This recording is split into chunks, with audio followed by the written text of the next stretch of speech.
Omar, question. In your book, it says that if you sell your lease to another dealer, you have to buy the car first. That means I have to write my current bank check. Nope, that's actually our plan A. That's not our plan A for selling our lease. If you have what most people do who are trying to get their lease equity, if you don't know you could sell a lease, if you didn't know you could sell a lease type of one, this is going to be relevant to you. We've sold leases for the last couple of years. You've always been able to sell them, but the last couple of years, it's been, there's a lot of money made. And when banks saw people making a lot of money selling their leases, $5, $7, $10,000, some of them implemented a third-party restriction, and that they limited who you can sell to. So they started letting. So then what you saw was a lot of people started buying their leases and reselling them. I don't like when you buy your lease and resell it, because you're going to pay taxes on the purchase and you're going to pay fees on the purchase, and then that's coming out of your profit. So I don't teach that. In the book, Omar, continue reading or just read that section over. There's a lot of money involved in that section. When we have a third-party restriction, we're getting bids from a local dealer. We're talking to used car dealers. I have a script in there of what to say. We're selling our car to a local used car dealer. And if there's more money to be made buying and reselling, then you can do that. But oftentimes, because dealers most times don't need to pay the taxes, the dealer payoff is lower usually than the customer payoff, which means you can sell direct to a dealer and put more money in your pocket, but you must get bids. And that's what I teach. So just read that section carefully, Omar. All right, come on in. Could everybody hit the share button who is into sharing?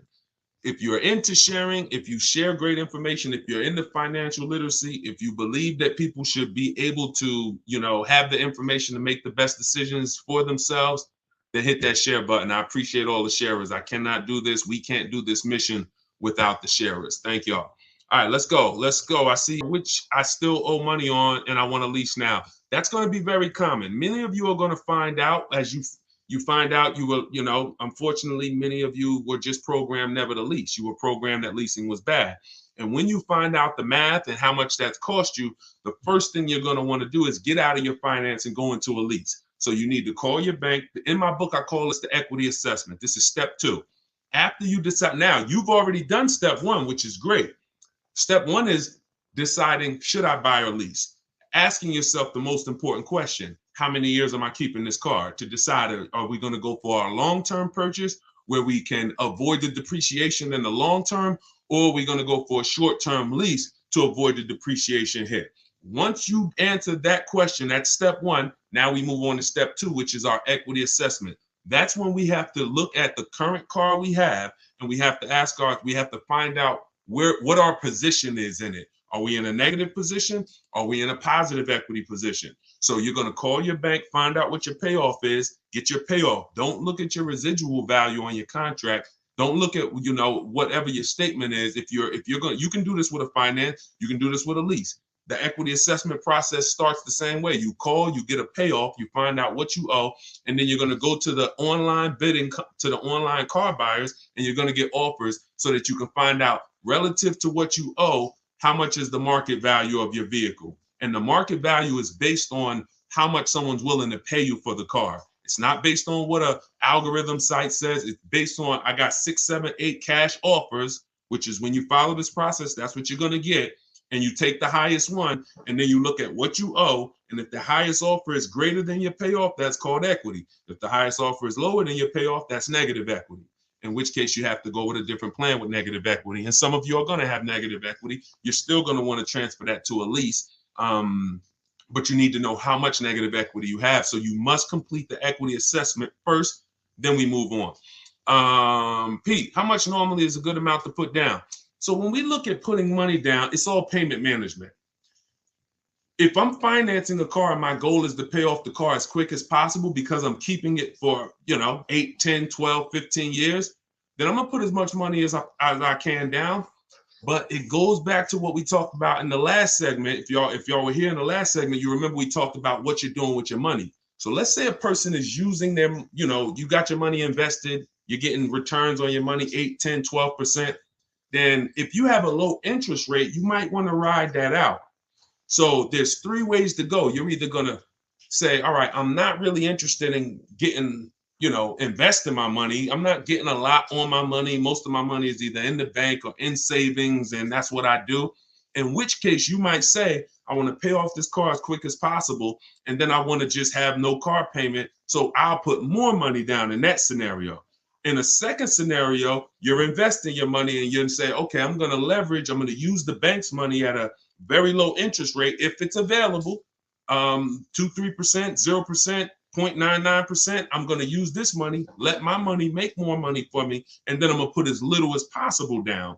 And then the third case is when you say, okay, well, the third case is probably going to cash or a lease scenario, but that's how you would compare it. It depends on your personal choices, what you're doing with your money, and if you're not into investing and making a lot of money on your money, then you probably want to get that car paid off as quick as possible. In which case, put as much as you could afford to put down, so that the loan's out of the way as soon as possible.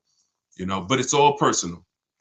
All right. I see from IG. Is it a way to get a lease without a down payment? Look, are you kidding me? And that's not an insult to your question. That's just, this is all we do. I know you might have looked at these questions and you said, you might have looked at these lease deals online and you see all of these deals that say, hey, put 3,000 down or the $32.99 do it lease signing. Listen, the lease is custom. You choose the mileage. You choose the structure. So the way we shop, this is all in my book and this is all in my free videos. So as you go through all my free videos, y'all gonna hear all of these things match.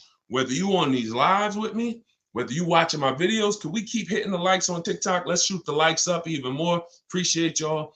Whether you're looking at the free videos, whether you're on a live or whether you're in the book, you're gonna see they're all the same. So when the way we shop for a lease is we are picking our car and we're going to get our offers with only first month payment out of pocket, 12,000 miles per year. If anyone tells you they can't do that, they're lying to you. Straight up, they are lying to you. And that's why we never put our faith in one dealer. In my book, I have something called the 25-to-5 strategy, where we're connecting with 25 local dealers online in 20 minutes. I know it sounds crazy, but when you got a computer and you know where to go and what to say, and you're using copy and paste messages, you're just letting them know. I'm gonna let 25 dealers know in 20 minutes what I'm looking for, because out of that 25 dealers, maybe 10, 12 are gonna have a car that I'm interested in, depending on the car, maybe 10, 12. And then out of that, I'm looking to get 5 to 7 offers. So it's 25-to-5, 25 connections, 5 offers.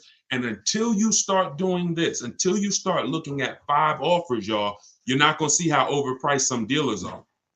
When you start looking at 5 offers, you're going to see how overpriced some dealers are. And because about 80% from what we see, and I've worked with hundreds and hundreds of people around the country, over 1,600 people now in my private group, there is 80% of dealers are going to take a shot at you to the tune of thousands and thousands, but 20% of dealers are going to be the best. They're going to be honest. They're going to make shopping from home easy. They're going to try to beat their competition. And that's the people that we end up purchasing from or leasing from.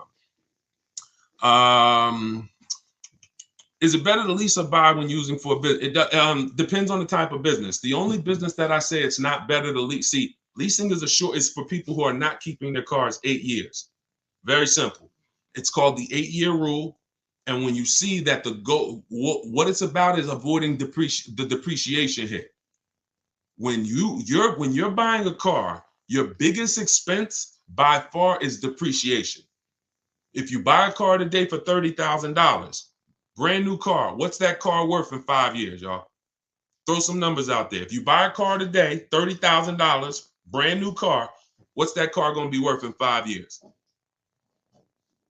Throw some numbers out there. Thanks, Ed. I see you, man. Appreciate you.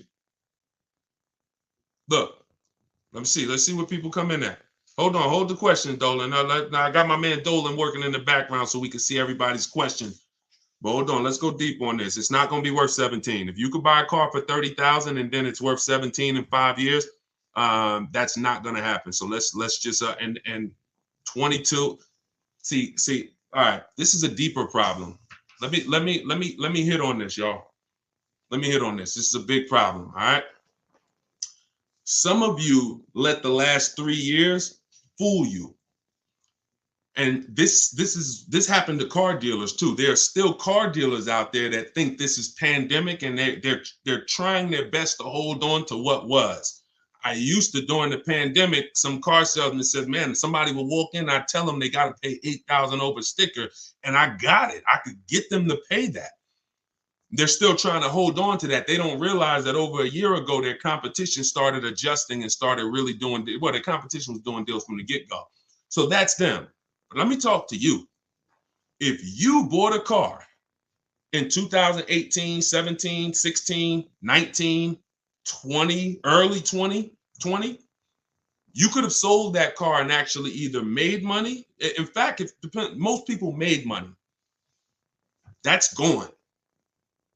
Don't let that get you thinking that there is that you can buy a car and flip a car or break even on a car. That was a once in a lifetime opportunity based on limited inventory, based on a global pandemic, based on a microchip shortage, based on an industry that usually puts 60 million cars a year through the transaction. They didn't have it. And so everything went up $7,000 to $15,000.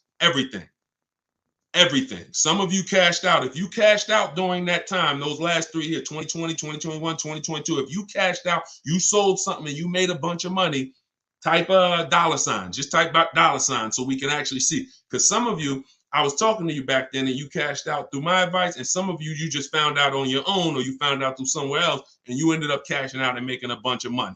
If that's you, put $signs. But that is over. The times we had people buying cars in 2019, overpaying for them, or buying cars and coming back and flipping them and making money on them. You try that now, you're going to lose your shirt. It's over. So I'm here to tell you that the normal depreciation on a car is a 20% loss the first year. 20% loss the first year. So if you pay 30 grand for a car, that car is worth 80% of 30 grand after a year with normal driving. If you're a high mileage driver, it's worth even less than that. If you're a low mileage driver, very low, it's worth a little more than that. But that's standard, 20% going. Second year, you're going to lose probably another 15%. Third year, you're probably going to lose about 12.5%. Probably lose another 12.5% the next year. Then you'll lose 10%. And that's the depreciation curve. That's where we are. So when I asked y'all 3-4 minutes ago, if we bought a $30,000 car, what it would be worth today, the answer is what it would be worth after 5 years. The answer is probably going to be about 12 grand. The answer is probably going to be about 12 grand. And we've gotten so far, I had to go deep on that subject, so I kind of forgot what the original question was and how we got on it. But the name of the game is avoiding depreciation. That was how we got on it. So if you don't know, that's your biggest expense. Your biggest expense is not maintenance. It's depreciation. You're losing thousands and thousands of dollars in depreciation. So when you're deciding, should I lease or purchase? When I tell you the answer is 8 years, if you're not keeping your next car 8 years, you should be leasing it, because if you get a great lease deal, you can't get a regular lease deal. You must get a great lease deal that comes through multiple offers. Then you're going to avoid those big depreciation losses that these owners are taking.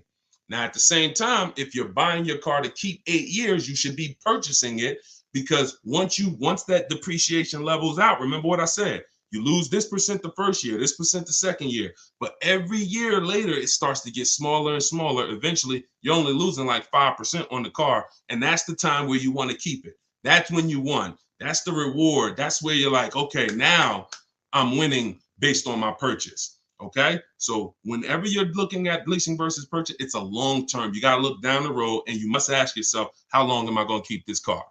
All right. All right. Let's go. Dolan, next question. Dolan pulling questions in from every platform. Should lease rates increase depending on yearly mileage allotment? So we always shop with 12,000 miles per year. Find your best deal. Shop multiple offers. The way I just laid out in the beginning of the show, I gave you the structure on how we shop offers. If you missed it, watch the replay. Once you get multiple offers, you get 5 to 7 offers, pick your best one, and then you adjust the mileage. Because you want to adjust your mileage once you know you're dealing with an honest dealer. Once you know a dealer has won the bid, they're not going to try to put extra, like if the mileage to go from 12,000 to 15 is $25 a month more. You know, an honest dealer will mark it up $25. You start, you don't have an honest dealer, they'll mark it up $35. They'll mark it up $32. Everything will have a little cushion in there and you don't want that, because cushion is built-in profit that, you know, they're not going to disclose. So once you do that, yeah, you pay for additional mileage, but you don't adjust your mileage until you actually find your deal. And yeah, you pay for mileage because you pay for usage.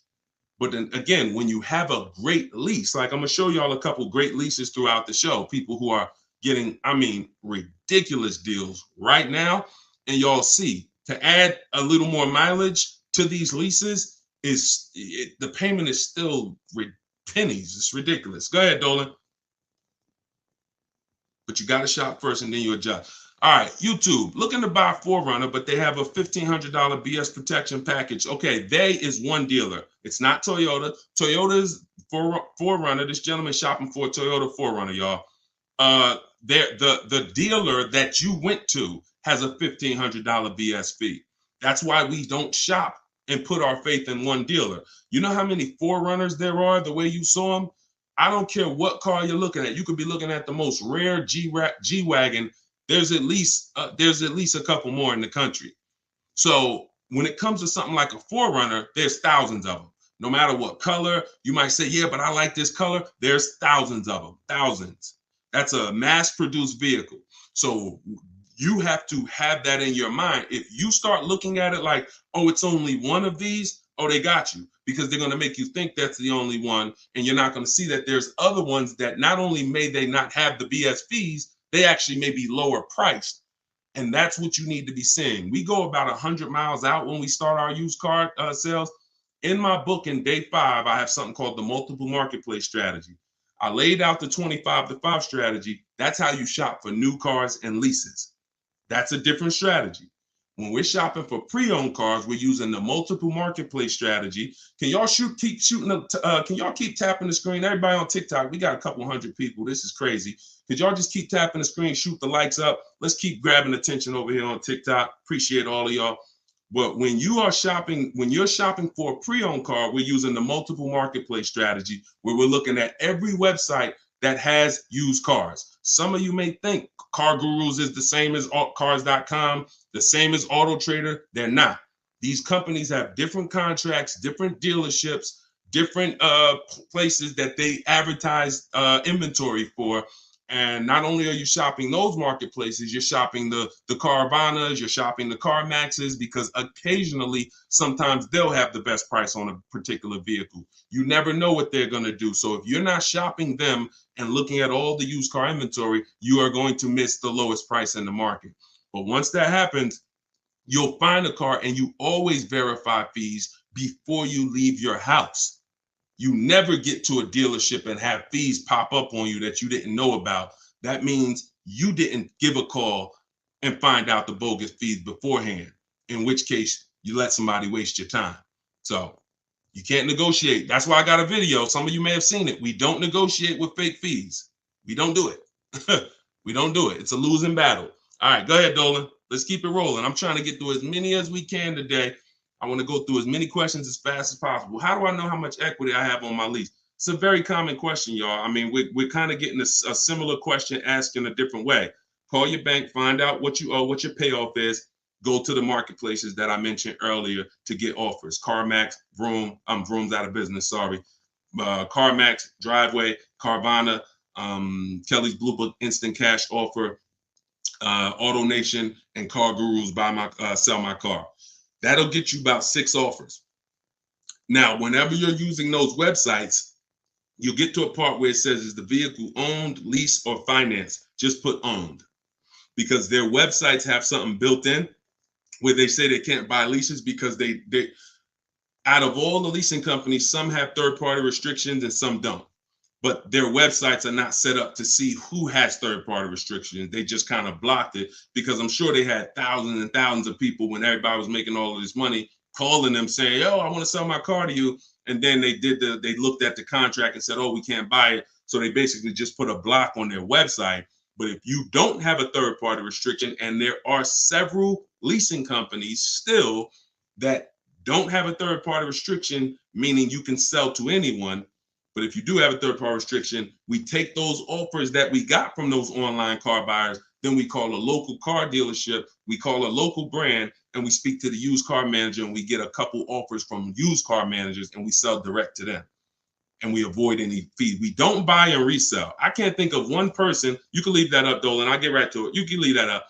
I can't think of one person that has learned from me that actually bought their lease and resold it. It's just you're losing thousands of dollars in taxes and fees. It's just not worth doing when you can sell direct to a dealer. Go ahead, Dolan. Next question. Let's keep it rolling. I'm loving this. Thank you. Could everybody tag a friend? Everybody's not going to tag a friend, but if you are somebody who tagged, I'm telling you, your friends will be upset if they find out that they went and bought a car a couple months down the road and they end up overpaying for it, which most people are. And they find me later and you didn't share it. And they like, yo, why didn't you share that guy? Yeah, I've been following Deshone for years. You didn't share his stuff with me. So don't be that. You don't want to have that. It's an awkward conversation. You might as well just tag a friend, think about somebody who you love, and share this wisdom with them. Let's get everybody saving money. All right, we can't find a lease for less than $500 a month. Every time we turn a car in, they increase the lease amount.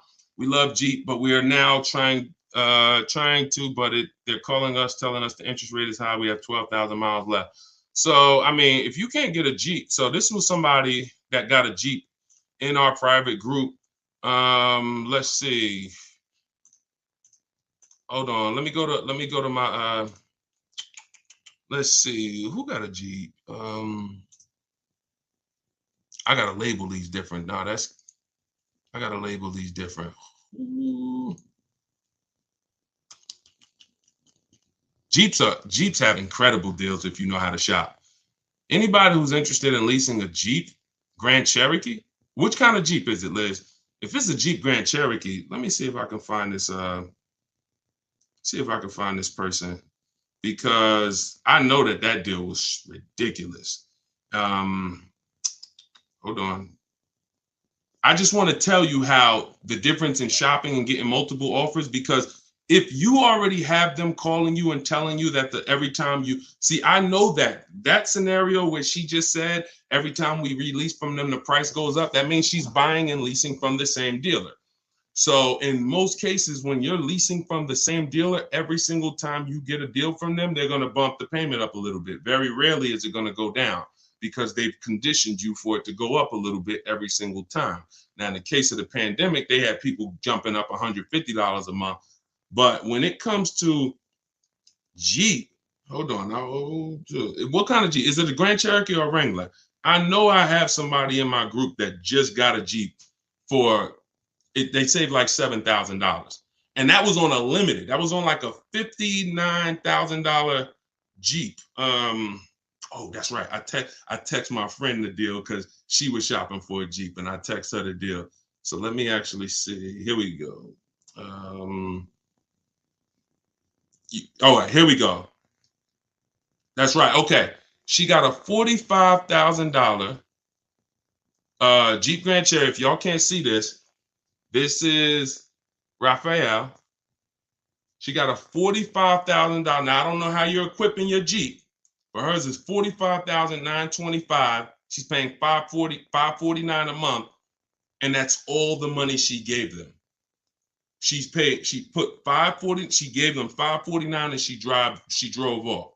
So if you are somebody who says, all right, that deal is ridiculous, I'm gonna put down $1,500 more, drop my payment to like probably about $1,500 more out of pocket, will drop that payment to probably $498. And or you might say, Deshone, I don't even need the limited. I see she got the blacked out one. I don't need all of that. I'll take one that's a little less than that. But this was last month. So, I mean, you must shop offers on these cars. You must shop multiple offers. You must get at least 5 quotes from 5 unrelated dealers, because one thing that will surprise you is Raphael had offers for $600, $700.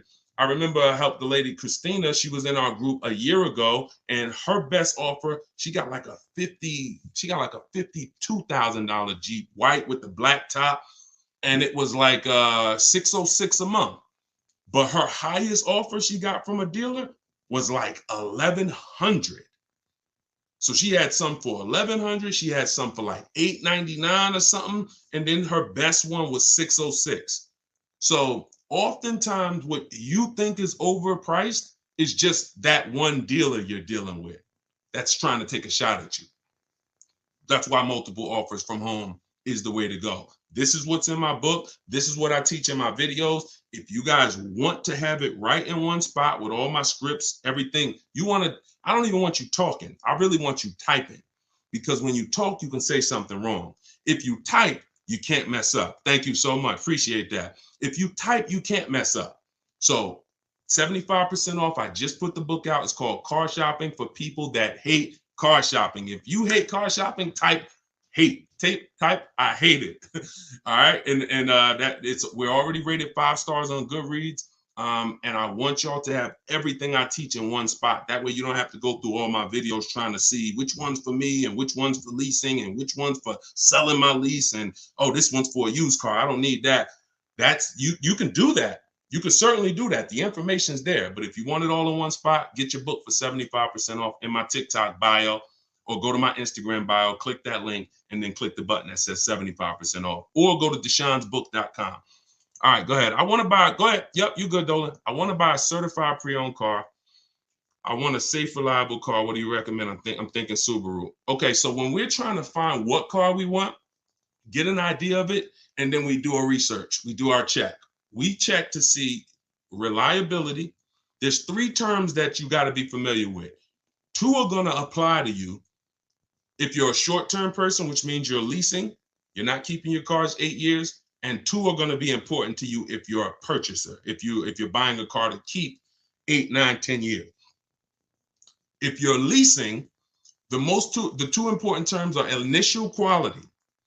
Initial quality is, what does the data say about this car its first 90 days? The first 90 days the car was in production. Now, the way we do an initial quality check, this we do right before we go and get offers on a car, because we never get offers on a car until we find out if it's a good car.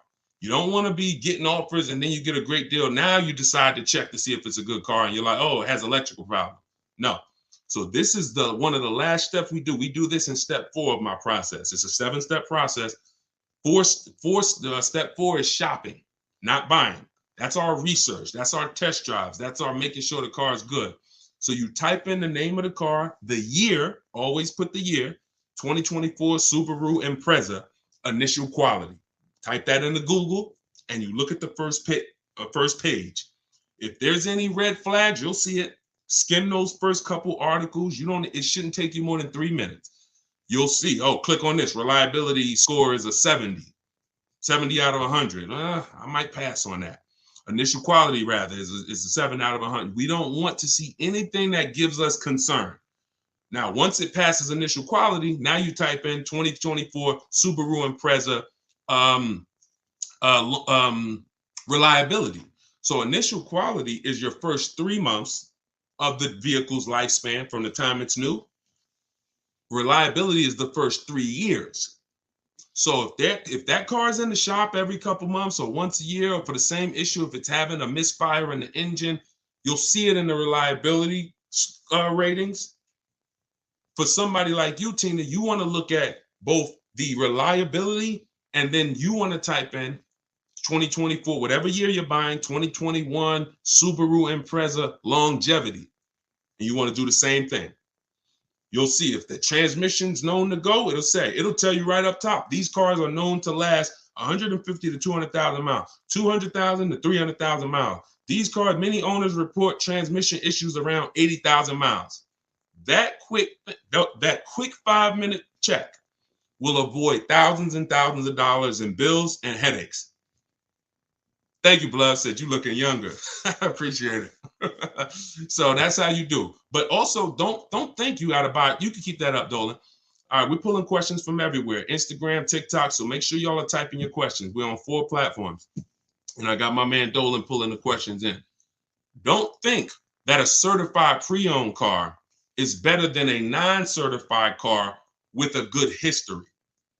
A good history, non-certified, is actually could be better than a car that's certified without the history. See, I'd rather a non-certified car with a great title, which means it's not a salvage title, it's not a rental, it's not a, funny title. Great service records, which means I can see that the previous owner or owners regularly took care of the car. That's the biggest indicator that car was taken care of, is service records. And then a good accident report. I take that over over a certified car. When I pull the Carfax, I don't see many service records.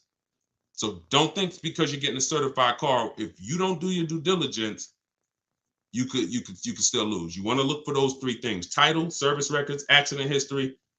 That's the biggest indicators. It's no guarantees, but those are the indicators. All right, go ahead, Dolan. Next question. Can you explain the worksheet on the multiple marketplace strategy? I signed up for the 5 sites, but confused when there are multiple cars on each site. If I pick high and low on each site, the sheet will have like 50 cars. Correct. I'm looking to actually narrow down. First thing we do. So this is somebody who obviously has my book, and she's asking about this strategy. So look, when we're looking at used cars, we're on every marketplace. So I want you to think about like Amazon.com, Walmart.com. Let's replace the car with a TV. It's no way, if you're looking for a TV and you're trying to get your best deal and pay the lowest price, you're not going to check all the online websites. Now, some people might check only Amazon. Though that's not as good as checking Amazon and checking Walmart.com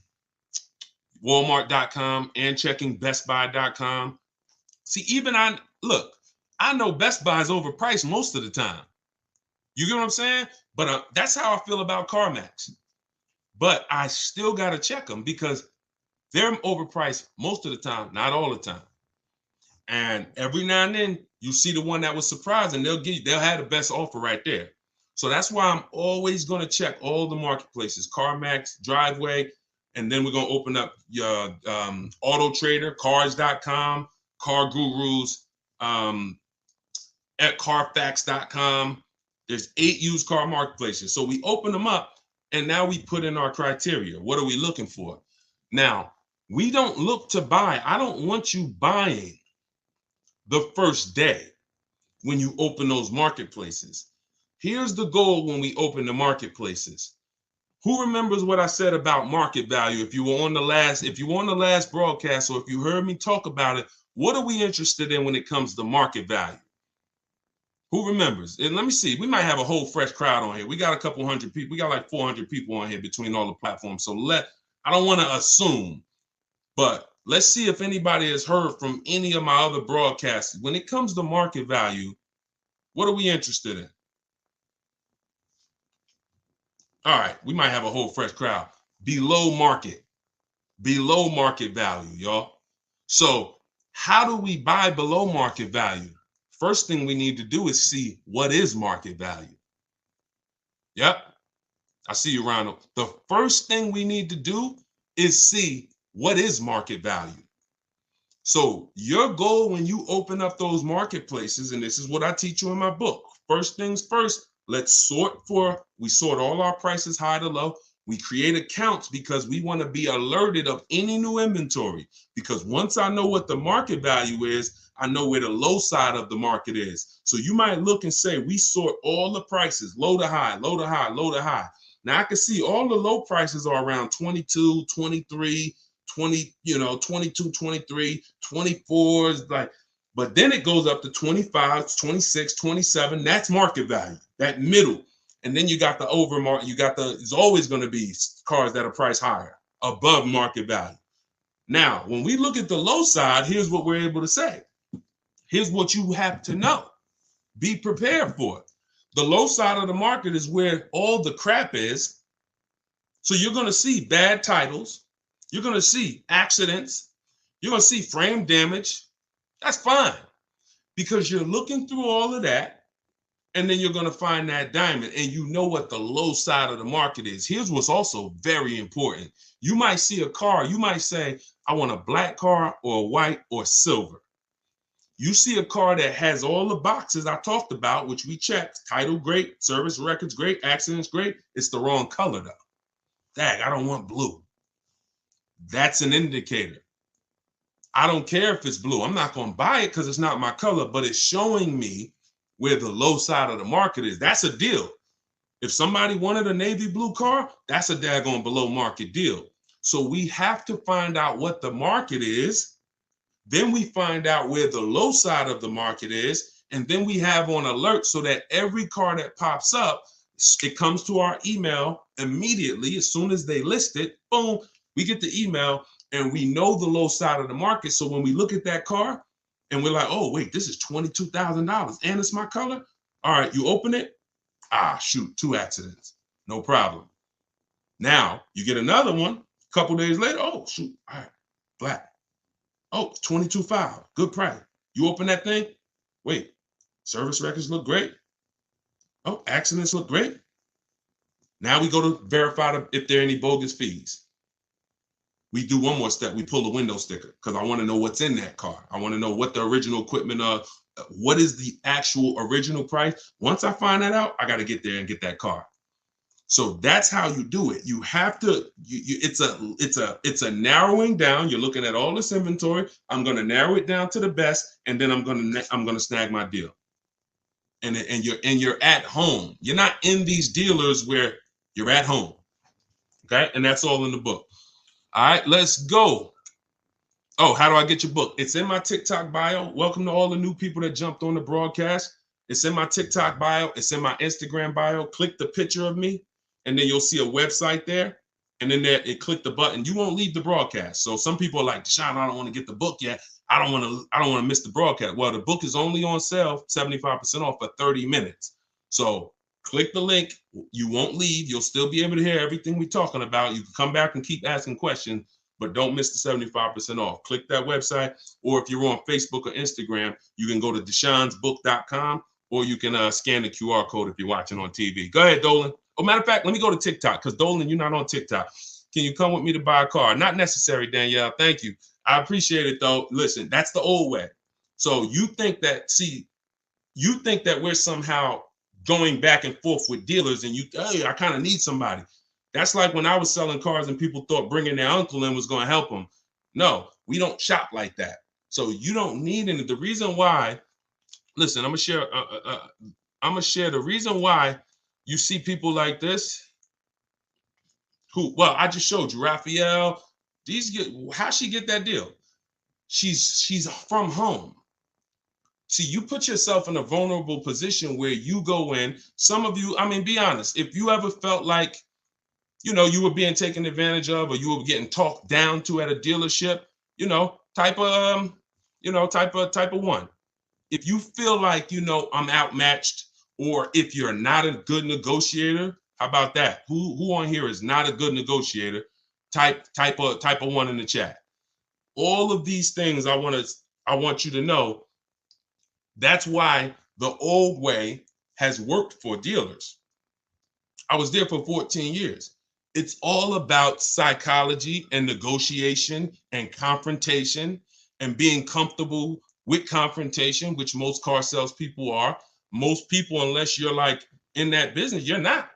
So you want to get it over with as quick as possible. Someone who's fighting for their money doesn't mind being uncomfortable with you for an hour or 2 hours or a couple days or weeks. So you have to now take away that power, put yourself in a different position where you're in control, and that's in your house. That's why you don't need me. You need if you use what I teach. If you do it your old way, then yeah, you need somebody, and you're still not going to get your best offer because your best offer comes from shopping multiple dealers. But once you start shopping multiple dealers, you'll see they'll be jumping through hoops and you'll feel like, dang, I got the power now. That's the name of the game. Go ahead. I'm going to do another one from TikTok because I know Dolan, you're not pulling. We'll get back to IG. We got all questions coming from everywhere. I just don't want to leave TikTok out. Would you recommend buying a car outright, cash, no note? Yeah, we talked about that in the last hour. If you're not invested, if you're not investing your money and the bank's money, if the bank, look, It depends on if you're investing your money. If you're and you're making money on your money, those people don't usually put their cash in cars. They want to keep their money making money. But if you're not really investing, then you probably want to just pay cash, get the transaction out the way. And if you're investing your money and you can use the bank's money at a low interest, you have to always check if the car you're shopping for has a low interest rate on it, y'all. Some of these cars have 0%, 0.99%. This is like a finance rebate. It's like the bank saying, here, use our money for free, and we will let, like, you cannot compete. It's no point in going to your credit union. No one can beat it. 0.99%, 1.99. When you can use the bank's money that cheap, you can keep your money making money, and you can keep your money in your bank account. A lot of times in this economy, people want to have their money available. So it's all personal though. If you notice, unless we're talking about leasing or buying, I'm not really going to say something you did was wrong, because it's a case-by-case basis. I'm more about, let me show you the options based on different people, and you pick who you are and you do that. The only thing that I'll tell somebody in a lot of cases they're wrong, almost all, is the leasing versus buying scenario all day. All right, go ahead, Dolan. Next question. Bring it in for me, the Instagram, TikTok, somewhere. All right, Tina, I want to buy a car and pay it in full, but don't want them to take advantage of me because if it is, okay, that's kind of a similar question, Tina. We've been talking about that like the whole broadcast. So,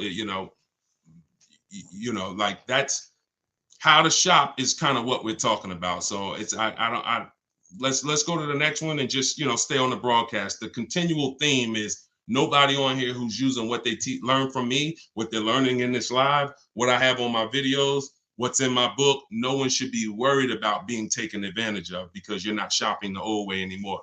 Alejandro, I have equity in my current lease.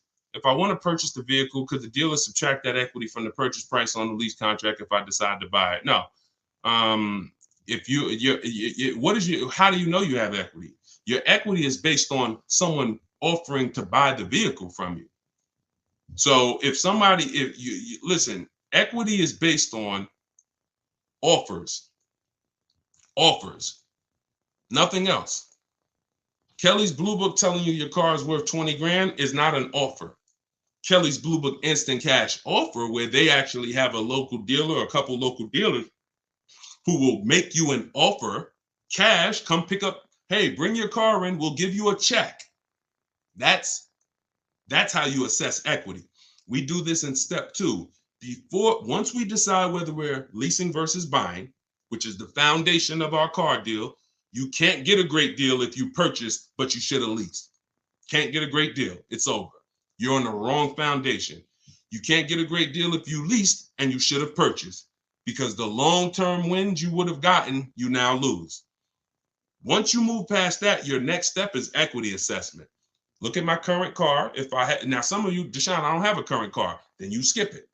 But if you have a current car, a lease, or a car you own, or a car you're paying for, you're financing, equity assessment, which means I'm going to call my bank and I'm going to find out what my payoff is. Then I'm going to go to the actual online buyers and get offers. And then I'm going to see, are my offers, is my highest offer higher than my payoff? That's equity. But there's no other way. So if you were to purchase that vehicle, no one can take your equity, because this is what my car would have sold for, but I'm going to buy it for the price they say I could buy it for. So if that's $4,000 less, great. But also be aware, not everyone is willing to pay you that. That was just one buyer who beat everybody else. So that's why I'm not into buying leases, because I'm not into buying your car, because all you're doing when you're buying your lease is buying a used car. That's it. That's all you're doing. All right. Hold on. I'm 20,000 miles over on my lease. Should I get a new lease or purchase my current vehicle? All right. This is very important, y'all. Watch this. I'm about to save. Look, y'all know I get excited about saving you money. If you listen, you're going to be writing me and telling me for years about all the money that you save. This is a big warning. When it comes to purchasing leases that are over mileage. Some of you, in an effort to avoid a $2,500 mileage penalty, that was your fault. Okay, I'm not going to beat you up, but you drove the mileage. You contracted for this mileage. You drove more. That could happen through negligence, or it could happen through a real lifestyle change. I used to work 10 minutes from home. Now I work 40 minutes from home. It happens. And it doesn't matter. We're going to pay for what we use. It's okay, especially if you got a great lease deal. I'll pay for what I use. But here's the math about this. Going over your lease mileage is never a reason to buy your vehicle. Here's why. From the day you buy from the day you lease a vehicle, they tell you your lease, you could buy it. The purchase value, the residual value at the end is, let's say, $18,000. Let's just say that. Most times throughout history, the car wasn't worth that. When you finished with that lease, the car wasn't worth that. Deshone, what do you mean the car wasn't worth that? A comparable used car, same year, similar mileage, you could have found for less. That was throughout history. So we never purchase leases without finding out, is the purchase price that they're even offering me, if I had the right mileage? We ain't talking about going over yet. If I had the right mileage, was that a good price? Many times it was not. Now, when you go over the mileage by 20,000 miles, does the purchase price change? Do they give you a new purchase price because you went 20,000 miles over? Do they say, hey, you know what? It was 18, but because you put all those miles on it, it ain't worth 18 no more. You don't care. We'll give it to you for 15. They don't do that, which means you are actually overpaying, because you're paying the same price that they said you should. If your car had 36,000 miles, you could buy it for 18. Your car got 56,000 miles and you're about to go pay 18. That's why going over mileage is never a reason to buy your lease. It's even more reason not to. It makes the car even more not worth what that buyout price is. So the best thing for you to do is to assess the penalty. First thing to do is see, you're going to compare three things. Can I sell this car? Using the equity assessment, we talked about that. Either watch the replay, get my book at 75% off in my Instagram bio, go to step 2, which is the equity assessment, get my book in the TikTok bio, click the link and get it for 75% off. It's normally $97. You could be reading it in a matter of minutes. And then what you do is you go to day 2 and you do the equity assessment and you see, all right, how much could I sell this for? If I'm going to lose, now I got to see what's the smallest loss I could take. Now, you might be able to sell it to a buyer. Let's say CarMax wants to buy it, they win the bid, and you might only have to come up with $1,000. I'm just making a number up. Sell it to them, pay the difference. It's better than a mileage penalty. It's better than the penalty you're going to hit. Now, second scenario is you actually see, if I was to replace the car now, what's the mileage penalty and the payment penalty? Because what most people don't understand is you have payments remaining. And some of them, so it's so many lies that's been told. I feel bad for y'all, because you don't know from which angle is what. Because somebody you might say, oh, well, I went in with, I had 3 payments left. I had 6 payments left and the dealership took care of them. No, they didn't. No, they didn't. In 99% of the cases, those 6 payments you had got rolled over to the next car deal. So those payments didn't disappear. So what you're going to do is you're going to compare. If I sell the car to the highest bidder, what's my penalty? Or maybe I went over on my Jeep mileage. This was back when the market was real high. I was over about 6,000 miles and I still sold my Jeep for $8,900. Again, everything in the world, every car in the United States was worth $7 to 15 grand more. So just because you're over miles don't mean you can't sell that car and close the gap. Second thing you want to compare is, if I get out now, what would the mileage and payment penalty be?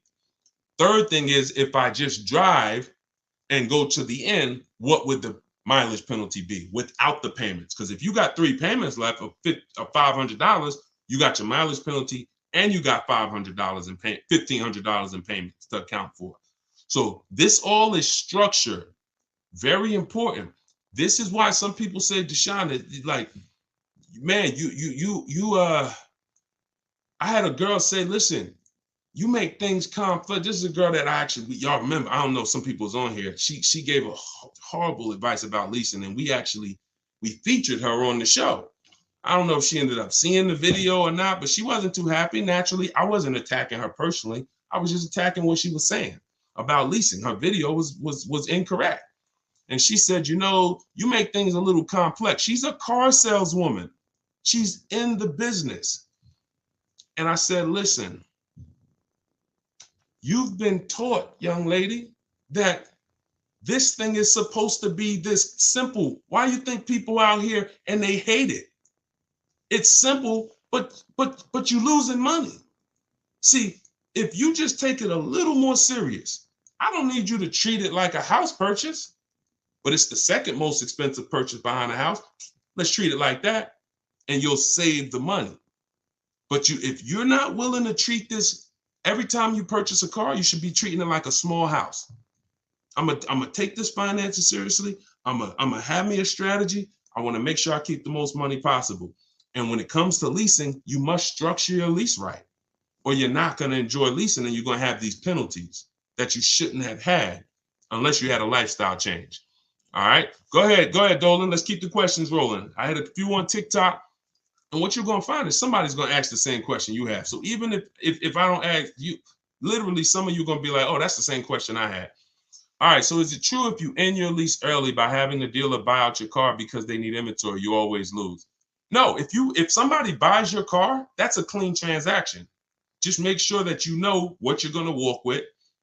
No, you could sell your car a year into the lease. If you do your equity assessment and you see, man, I could get out or I could break even, clean transaction. There's no losing in that. Unless you put a bunch of money down, which is why we tip. If you put $4, $5, $6 grand down on your lease because you wanted to lower that payment to a comfortable zone, then you don't really want to end that lease early. All right. YouTube.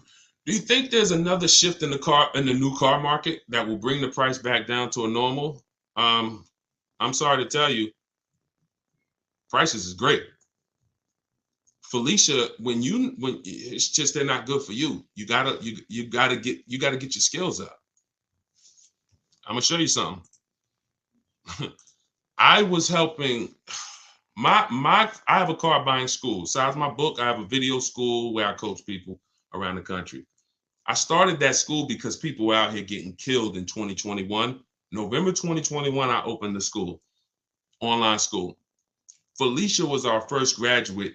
Middle of the pandemic, January, she got a BMW X1. She saved $1,950 off the price, a $1,950 discount. And that was the first indicator that I don't believe what the heck going on out there. Now, for those of you who, if you use what I'm teaching you, deals are everywhere. Deals are everywhere. Look at what I'm showing you. You saw Greg. $56,000 vehicle, his lease payment is $527 a month. Look at the date. Look at Tope. 2023 BMW, $54,000 vehicle, $690 a month. Look at Danielle. Look at the date. Look, $44,000 Audi, $550 a month. I hadn't seen. Look, $2,086 discount on a Toyota Camry. We've been making deals. If anybody's out, look, if you're gonna be in my world, and I do want you in my world, don't believe what people. There's two things you don't believe. Don't believe what one dealer says, and don't believe what anyone says about deals. Because they'll tell you in a minute, oh, it's so hard out there. Now, you don't realize, here's a bad thing about that. You don't realize when you go into dealers shopping that way with that energy, they hear all of that. Hey, man, man, everything's so overpriced. they're going to use that against you. Yeah, man, I just came from a dealer, man. You know, I got a quote on that car, man. It was too expensive. Well, how much did they quote you? Man, they said it was like $700 a month. Oh, really? Now I might know you. Now the best deal on that car might be $5, but you might have walked into a dealer who like, man, what if I could sell you a little more than that? See, the words you're saying, you don't realize how they're hurting you. That's why you use my stuff. You don't even talk. You don't talk to salespeople. See, I had to set this up in a way it's truly online, because the more you talk, if you like Deshone, I don't even know I'm saying stuff that's hurting me. I know you don't.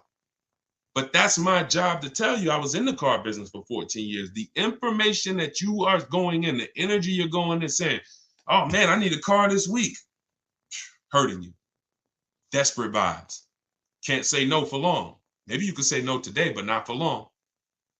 That's all the stuff you tell. That's what car salespeople are trained for. They're trained to pick up those little words you say that you think are harmless.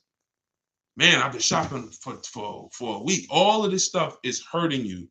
And so when you stop talking and just sit at your computer and do the things that I'm telling you to do, you're going to find out deals are everywhere and and you're in control.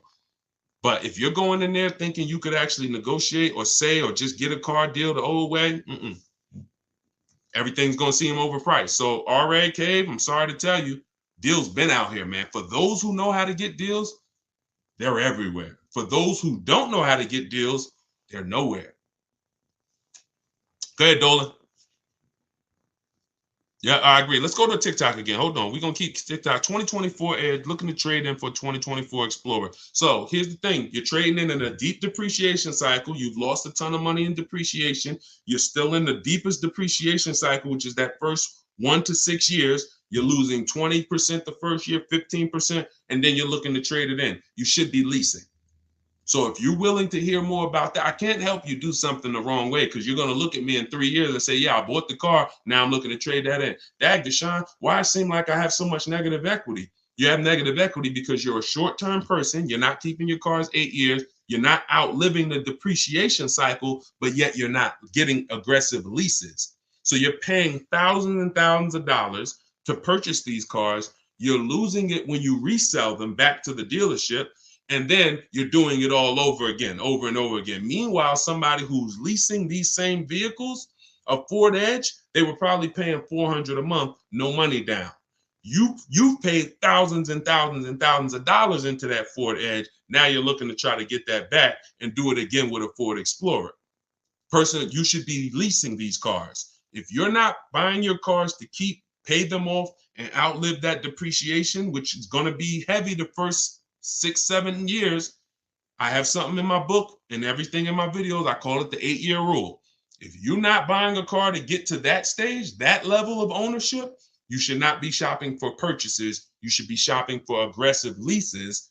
And then you're going to see, wow, now that my deal is on the right foundation, I'm actually saving thousands and thousands. You'll be able to see it. I don't think there's anything more liberating than a person who's been purchasing for years, putting all this money into these cars, who turns out and who turns around and starts leasing. Like, you're going to see all that money you were putting in the cars in your bank account now, and you're going to be amazed. When should I look for a vehicle? Before leaving a job or after starting a new one? If it's the same, yeah, probably before leaving a job if you're going to look to get a loan for it. Go ahead, Dolan. Shoot the next question in TikTok, Instagram. Instagram, Facebook, YouTube. Send it in. All right, Facebook. My lease is due in December. I don't understand how to sell the lease. Just watch that part over, Peggy. I don't want to continue because there's people who've been on here. I don't want to listen. I know that there's only about 25 questions, 30 questions total that all of you could have. That's why you could sit on the broadcast and you could benefit, because someone else is going to ask the same question you have.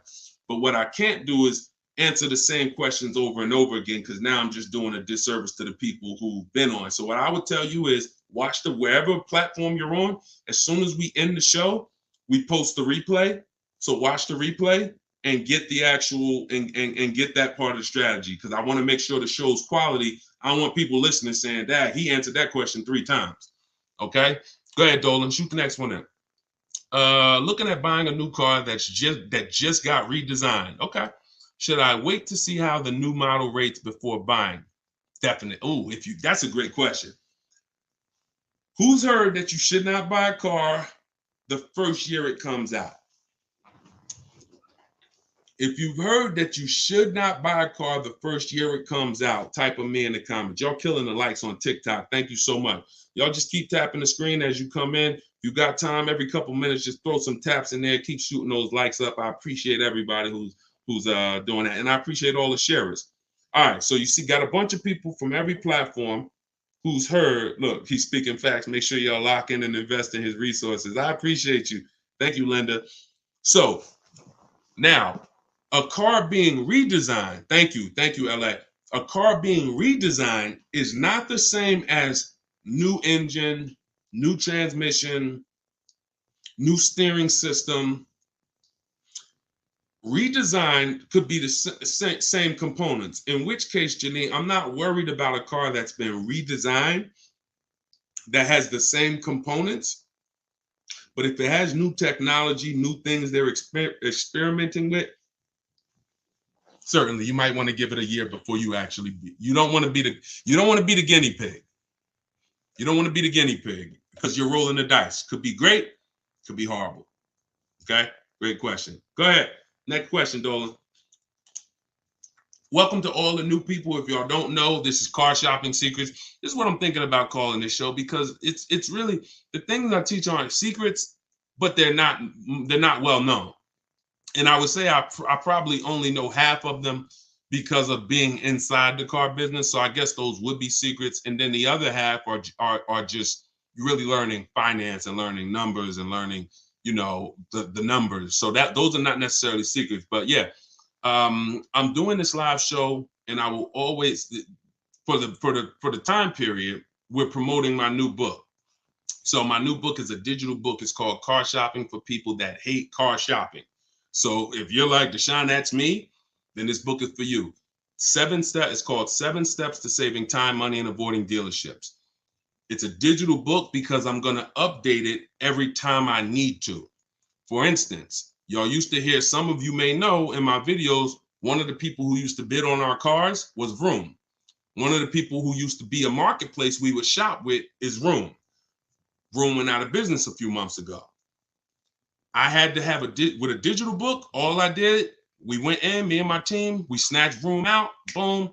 Everybody who had the book didn't have to go there and say, "Dag, Deshone, you sending us the Vroom," and they're out of business. We updated it, the file got updated, and we're able to keep it fresh. That's why the digital book is the way to go. So, but I'm doing 75% off as part of our official launch. And so it's normally $97. You can go to my TikTok bio and click that website. You won't leave the broadcast. You won't leave the show. Same thing on Instagram. My Instagram bio, you won't leave the show. Get your book. If you're on Facebook or YouTube, you can go to deshonsbook.com, or you can scan the QR code and get your 75% off. But you'll see there's a timer. Once that 30 minutes is over, book goes back to $97. Go ahead, Dolan. Shoot the next one in. All right. This is IG, Instagram. Should you buy extended coverage on a used car? Great question. So if the car listen, Diva asks, should you purchase an extended warranty when you buy a used car? Now this goes for a new car too. Even though you have a warranty when you buy a new car, some people like to extend it if they're going to keep it. If you're going to keep it not 7. If you're going to keep it 8 to 10 years, some people tend to buy a warranty even longer than the factory. It depends on how expensive the car is to maintain. When something breaks. When something breaks, how expensive is it to fix? And how likely is it that something is going to break? So if you use that test I told you all about earlier in the show, where we go to Google and we do our quality check on the car, one of the steps we do to make sure to decide if we're going to get an extended warranty is we type in the year, the make, the model, repair cost.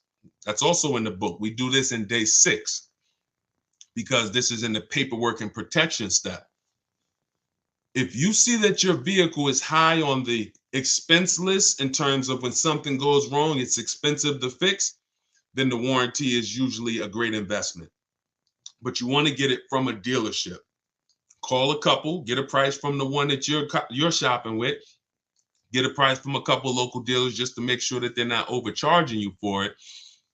But if you see your car is very low on the repair list of expense and the likelihood of things going wrong, like it's not a car that's known for things to go wrong, and when it does go wrong, it's not expensive, then a warranty is not going to really pay for itself. You go spend $3,000 on a warranty, you're probably not going to get that money back in the claims you put in. So it has everything to do. That's what you do to decide whether a warranty is worth it or not. You must know if this is a Mercedes-Benz and when something breaks, it's $2,000 or it's $1,000 minimum, then yeah, I'm going to get that extended warranty from a dealership, not from any of these side companies that go out of business every year. All right, go ahead, Dolan, shoot the next one in. All right, keep typing your questions, y'all. We on here for a couple more minutes. All right, yeah, I'm loving this. And listen, and we want to keep the show fast-paced. Our goal is to make sure that every time we do a show, now y'all gonna see it's certain things that I want to go deep with on it. I'm gonna do something soon called where I show y'all like this it's a couple subjects that y'all see when we do a show. You're gonna be like, oh great, this ain't the time for questions. This is the time for me to just sit here and look at this. And I'll be asking y'all questions because y'all gonna be participating. But if we're doing straight up Q&A like this, we want to get through as many as possible. Go ahead, Dolan, shoot it up. Deshone, can you just go with me? All right, Dolan, you playing. Why you put that question up? Go ahead. Next question, Dolan. Crystal, you didn't see somebody ask that same question. And what I said was, when you learn to shop from home, you don't need anyone with you. That's like saying, Deshone, can you come to my house and teach me to shop from home? We shop from home. And we don't spend more than 30 minutes in a car dealership. This stuff sounds, if you just jumped on the broadcast and you don't know me, you haven't used my stuff before, it sounds crazy. Deshone, how are you getting your best offer? But we have thousands of people doing it. They're using my system for shopping on home. The things I'm talking about in this live, the things I talk about in my social media videos, they took it and they're using it. The things that's in my book, they're using it. They're not deviating from it because it's an oil and water. My system and the way I'm teaching y'all to shop is nothing like the old way you've been shopping. It is oil and water. You can't mix them. You're either going to do it my way and try it and then say, Deshone, I love your way. I'm never doing it any other way. Or you're going to do it that old way and try to mix little things from my system, which is still the old way. So when I say follow it to the T, you're going to win following it to the T. And in which case you don't need anyone with you because you're at home and you're making your deals before you ever leave your house, whether you're leasing, purchasing, getting a new car, used car, that deal is made before you ever leave. If you're going to see a used car, you're not going there hoping to get money off. Now we do ask for a couple hundred off when we're there, but we don't leave our house unless we know it's already the lowest deal in the market. So even if they say no after I test drive that used car, he might say, listen, I'm gonna be honest with you. And when you got the lowest deal in the market, you got honest people. So you get out there and you're like, hey, listen, I love the car. I just test drove it. I'm ready to make a deal. Take off another $750. And again, you don't get obnoxious because when you know the market, see, when you don't know the market, you insult the lowest price people. And you don't know because you think there's always more. No, it doesn't matter if he's the lowest in the market. There's more. And it's listen, and you end up walking away from the best deal in the market. But when you know the market, like you're going to know using what we talked about, you get out there, you say, listen, it's another $750. I'll take it right now. Listen, I'm going to be honest with you. I got that car priced to sell. It's the lowest in the market. And you're going to say, yeah, I know. Let's go. And sometimes they'll say, listen, just because you came out so quick. And a lot of times they'll say, look, I just posted it too. See, because remember what I told y'all earlier about the alerts we get. So a lot of times we're one of the first ones seeing the car and it hasn't had a chance to have a lot of people see it yet. But you get out there, you ask for another $750. Maybe they split it with you, you win. If they don't, if they're like, man, listen, it's the lowest price in the market. I know it is. You don't know, dealers use a tool called V-Auto, so they know when their used car is the lowest price in the market. So, and if they say, look, I don't have any more money to give you, no problem. Let's go. You got a deal. It is the lowest price in the market. I just wanted to ask, either way we win. But that's the only time we're talking about numbers is on a used car. And before we ever get there, we already know it's a deal. You get what I'm saying? Go ahead, Dolan, shoot it up. All right. This is Facebook. I'm on my third Land Rover lease, and it's ending August at the 39th of the month. I'm guessing you meant 29th. I purchased your book and briefly read it and learned I could sell it to CarMax, being the most equity back. Okay, perfect. Following the steps. I have 12,000 miles per year. Thank you for purchasing the book, by the way, Crystal. I love it. I have 12,000 miles per year, and I'm currently at 28,000. Great. I will call Chase Land Rover. Chase doesn't have a third-party restriction unless they changed it. Don't quote me, but Mazda's leases are done through Chase, and I've helped so many people sell. My mother. My mother had a Mazda lease. My wife's best friend. So if Chase still doesn't have a third-party restriction, then you can literally just cash out. You don't have to take third-party restriction part of the book that I say. Go ahead. I'm gonna keep reading. To see if I have ended the lease clause. But if I don't, how do I sell the CarMax without being dishonest about owning it? That's fine. You won't. All you do is call them and set the appointment. They're gonna do all the details. They don't expect people to know what you know. They don't expect people to know the difference between a third-party restriction and a lease that doesn't have one. So they're working with, unfortunately, they're working with unaware buyers. So most of the time they don't want to waste their time. But when you set your appointment up with CarMax and you tell them there's no third-party restriction, you'll be fine. Now, what you're going to have to do is, if you want to replace it, Crystal, you're going to move into the next step of the book, which is shopping for your lease, because you're now going to time your transactions. You're not going to just go sell a CarMax unless you have a backup car.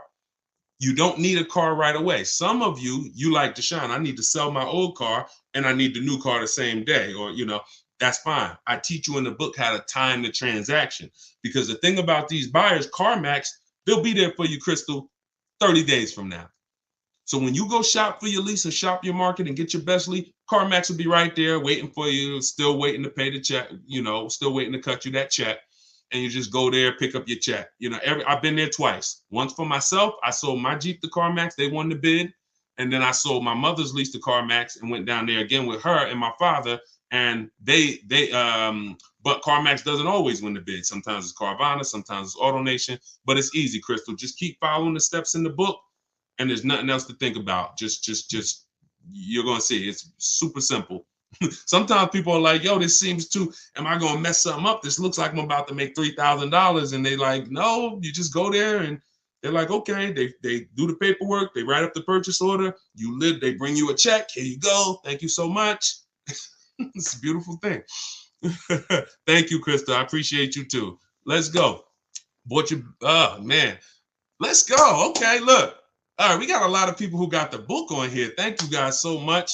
Bought the book last week, shop Saturday, sent initial emails yesterday, and receiving several quotes today. Come on.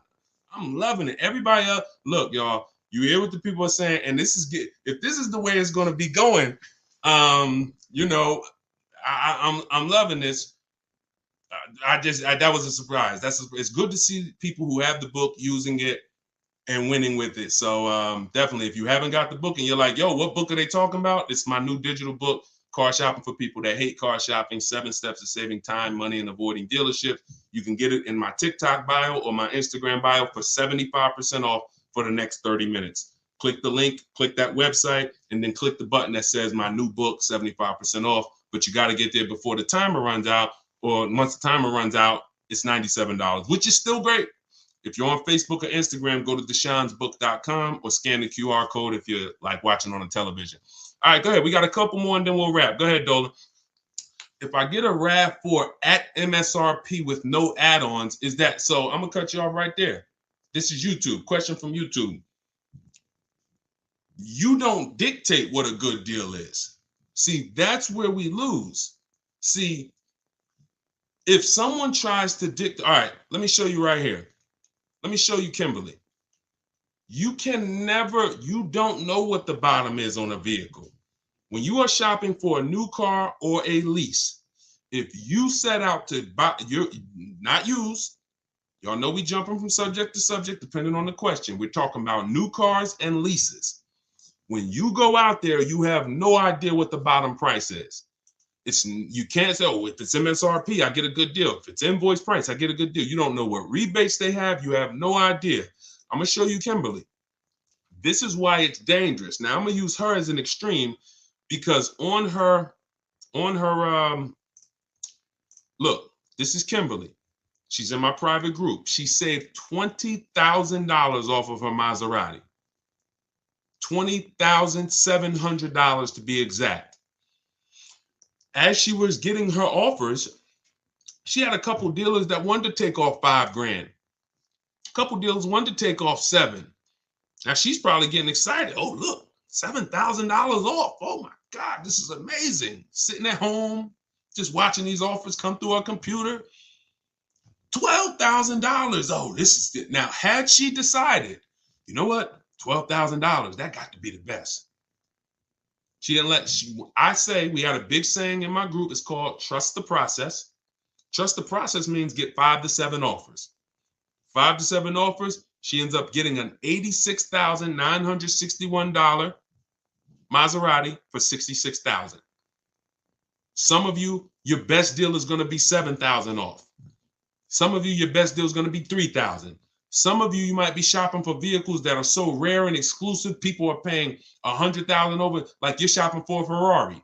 Ferrari, where, or a Lambo, they might have a car where they're charging $100,000 over asking price, and that people are paying it. Some people are paying it, and then you find a deal, and the lowest bidder is sticker price, which means no problem. How much better did you do than the people who overpaid? But until you get the offers, you don't know what the bottom of the market is. And I will never assume it. I've been doing this since 2006. Deals are going to be different. I will never assume. When I go in and you can't take one deal and bring it to the next. Yo, I saved 20 grand on the Maserati. So next time I buy a BMW, I'm looking to save 20 grand on that too. No. Each vehicle has its own lowest price in the market, and that's how you shop individually. Go ahead. Shoot it up, Dolan. Next question. Wait, let me just leave that up. Let me just see if there's a second part of Ed's question. Can you throw that back up? I didn't know if it was a second part to his question. If not, that's okay. That was the biggest thing. Before you even go to the second part of the question, Ed, just make sure that you're not assuming what the bottom of the market is. You need to be getting at least 5 to 7 offers from independent dealers, and you're fine. Go ahead, Dolan. Next question. It's okay. All right. I'm loving this, man. This is wonderful. Facebook. This is from Facebook. I bought 20 plus vehicles in my lifetime. Okay. I did it your way the last time I bought, and I never left home until I went to pick up my truck. I finally did it right. Listen, Mike, you have no idea, because when you said I bought 20 plus vehicles, right? I was in my mind, I always say, listen, you're not an expert because you bought 30 cars. You're an expert when you have seen all these transactions, but you nailed it, man. You came in straight. Like, to say that I bought 20, listen to that, y'all. This is a person who has probably bought more vehicles than most people on this call. I'm sure he wasn't lazy with it. I'm sure he was going in doing his best, but he looks at the new way that we shop from home, not going to you not leaving your house until you know I'm going to pick up my car. And he's like, I finally did it right. My man, congratulations. And look, now you tell everybody, tell your family. Now you could teach your kids, you could teach everybody in your house. This is how we car shop, y'all. So the beautiful thing is, when you got teenagers and you got young children, y'all, that never bought their car, if you teach them how this is how you buy your first car, they are never tainted with the bad advice and the old 20, 30, 40-year advice, the way people are shopping. So thank you, Mike. I appreciate it. That was a good one, Dolan. Go ahead. Next one. Let's do a couple more, then we'll wrap. I'm having a good time. CEO, how do I purchase the book? It's in my TikTok bio. You won't leave the broadcast. It's a digital book, so it'll be in your inbox in literally seconds. Go to my TikTok bio, click the link, or go to my Instagram bio, click that website. You won't leave the and just click the button that says 75% off, new book, and get your book. You'll have it immediately. If you're on Facebook or if you're on YouTube, go to deshonsbook.com and or scan the QR code. This is another question from Facebook, and then we'll go back to TikTok. What do you think about the 24-10 rule in regards to your strategy? I don't. I think that's a rule about affordability, if I'm not mistaken. But I don't. It's not something that I use. When I use in my book, I have something called the perfect budget calculator. Now, there's things that I've actually invented. Excuse me, I'm drinking a lot of water. When you look at affordability is based on, in my book, knowing what you can pay comfortably and buying below your budget. There's two reasons that I've seen people lose cars. And sometimes you can combine these reasons. And if you can avoid these two things, you pretty much never have a shot at losing a car besides a hardship. I can't say a hardship is a reason people lose a car, because it's a real hardship. It can't be avoided. You lost your job, someone passes away, God forbid. That's unforeseen. We can't control that. The two things that we can control is two reasons I see people lose their cars. They go over their budget. So you went in to spend $400 a month, you leave at $500 a month. Now you're uncomfortable financially. You knew your max budget was $4. And look, if you've done this, not if you've lost a car, if you've done this, if you've gone over your budget, just type I ain't gonna ask you to type, just you know who you are. And I understand this happens. We never want it to happen again. We should not be going over our budget. Not only should we not be going over, the way I teach you to shop, we shop below our budget. Second reason is you didn't get a quality car. You got a bad car. So you could have a car below your budget, Deshone, comfortable monthly payment, everything's good. Oh, it's a bad car, it's breaking down. Oh, yo, this car is affordable, it's comfortable. Oh, shoot, it's a lemon. So those two reasons, even when it comes to luxury cars, some people could afford the payment and now things start to break on it and they can't afford the maintenance. So when it comes to, now you combine those two, that's the repo recipe. Like literally, I'm over budget in my car and then the car starts to break down. So now I end up with a car that's in the shop. I can't even drive it, but I still got a payment to make on it.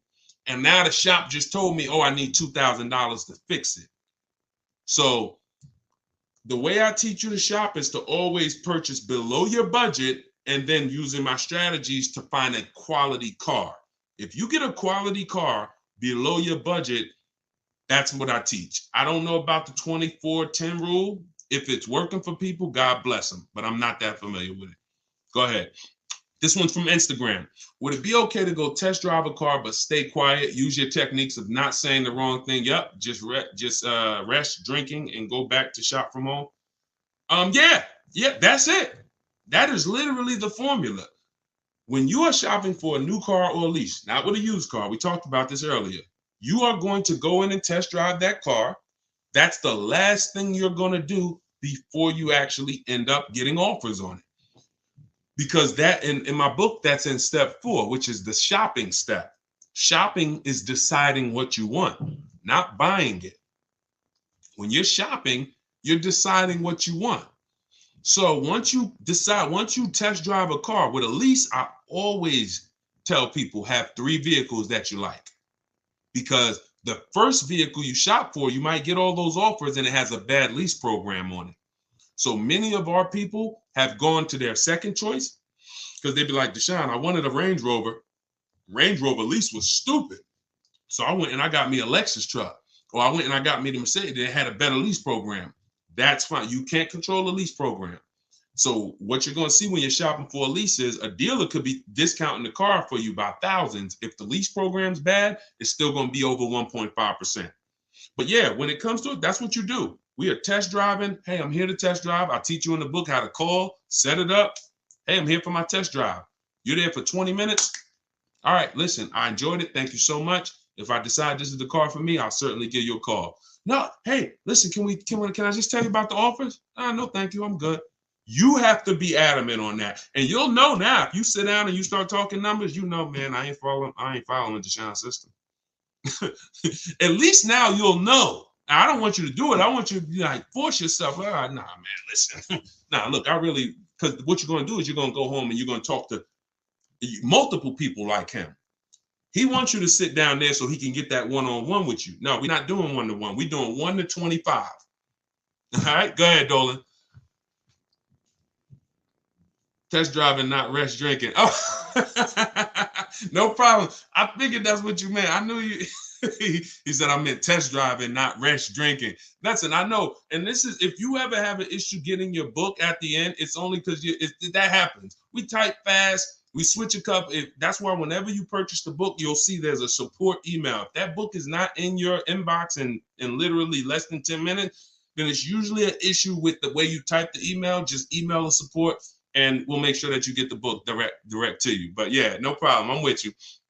All right, peace and blessings. I'm pre-approved for a vehicle. Should I tell the dealership up front or no? Yeah, Gina, you know what? I like it. I know people will say, yo, don't tell a dealership. And here's what you're going to do. You're going to let the dealership see if they can beat your rate.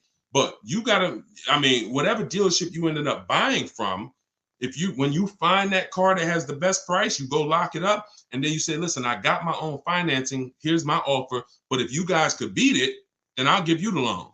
See, that creates a much better experience, because what you're going to lose from some dealers is they won't even sell you the car for that price if you don't give them a shot to beat your rate.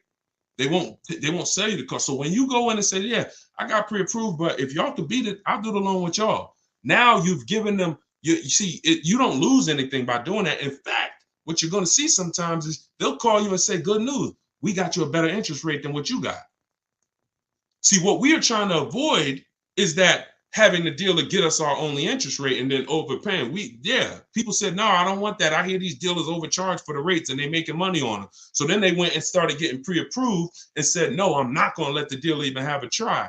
But no, you don't want to do that. You want multiple people bidding for your finance rate. And what you'll see is if you do it within a 45-day period, Experience calls that the rate window, it's only going to weigh on your credit as one hard inquiry. So whatever one hard inquiry would have lowered your credit score, whatever that, if they did a hard inquiry to get you to pre-approval, you already have it. But if you could do multiple hard inquiries within that rate window period, and you can go to Google and you can actually verify this, because sometimes people say, Deshone, is this true? Let me show you, and then we'll get ready to wrap. But I want to show y'all this. If you actually go to Experian, let's just Google. Hold on.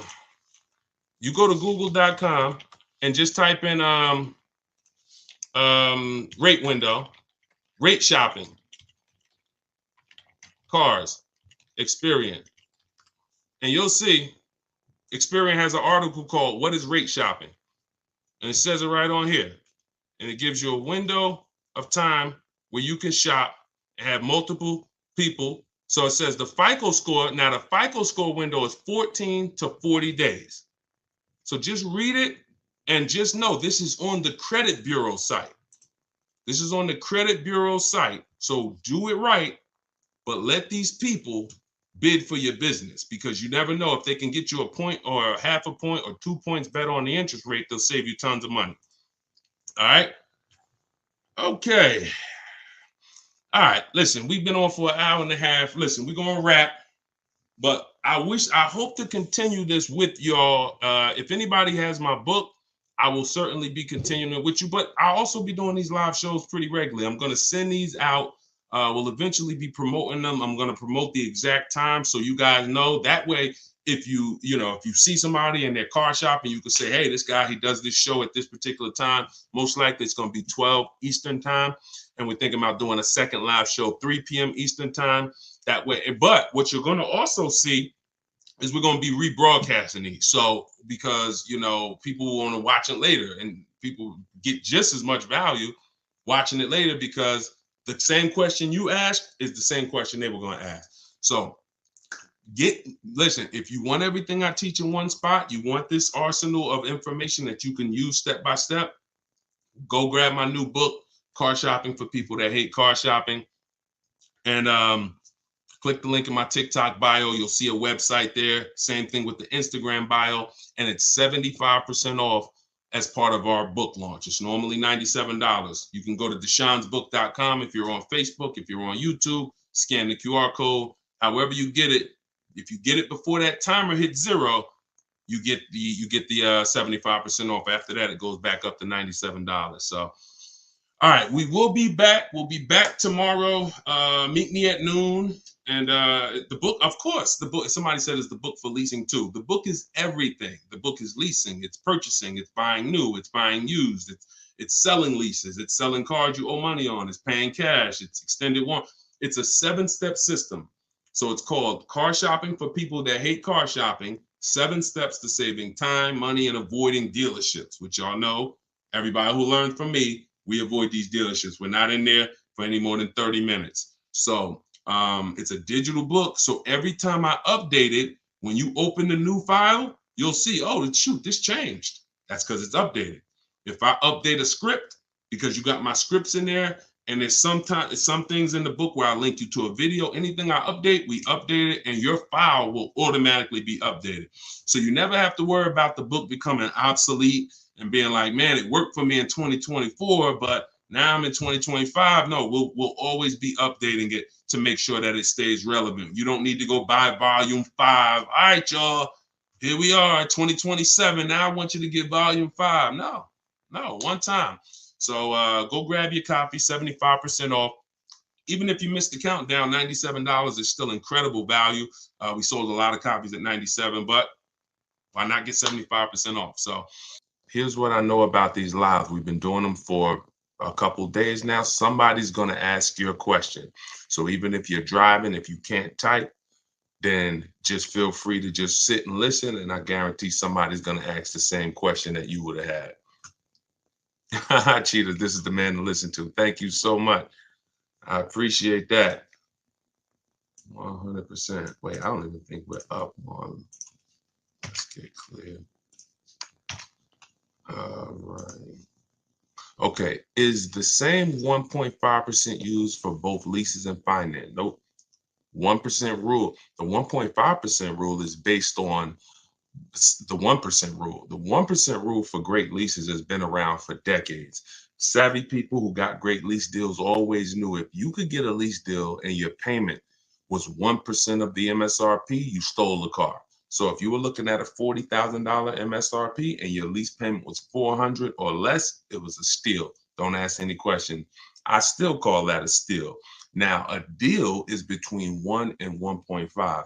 I had to create the 1.5% rule because as I started making more social media videos about leasing, I saw a lot of people going out there and leasing vehicles because they were like, Deshone, I didn't know I should be leasing. They started leasing and then they started overpaying for leases and they didn't know. So we put that 1.5% rule in there for as an indicator of when you're paying too much for a lease. If you do the math and your lease payment, you got to get your quotes, your offers with only first month's payment down, 12,000 miles per year. You can adjust the mileage and add, if you do 15,000, if you do 20,000, even if you do 10,000, adjust it after you pick the best offer. If that offer is more than 1.5% of the MSRP, you're paying too much for a car you're giving back. That's the rule. Yes, 1.5. You got it. I want to put it under my business. I want a Cadillac IQ. This one's from YouTube.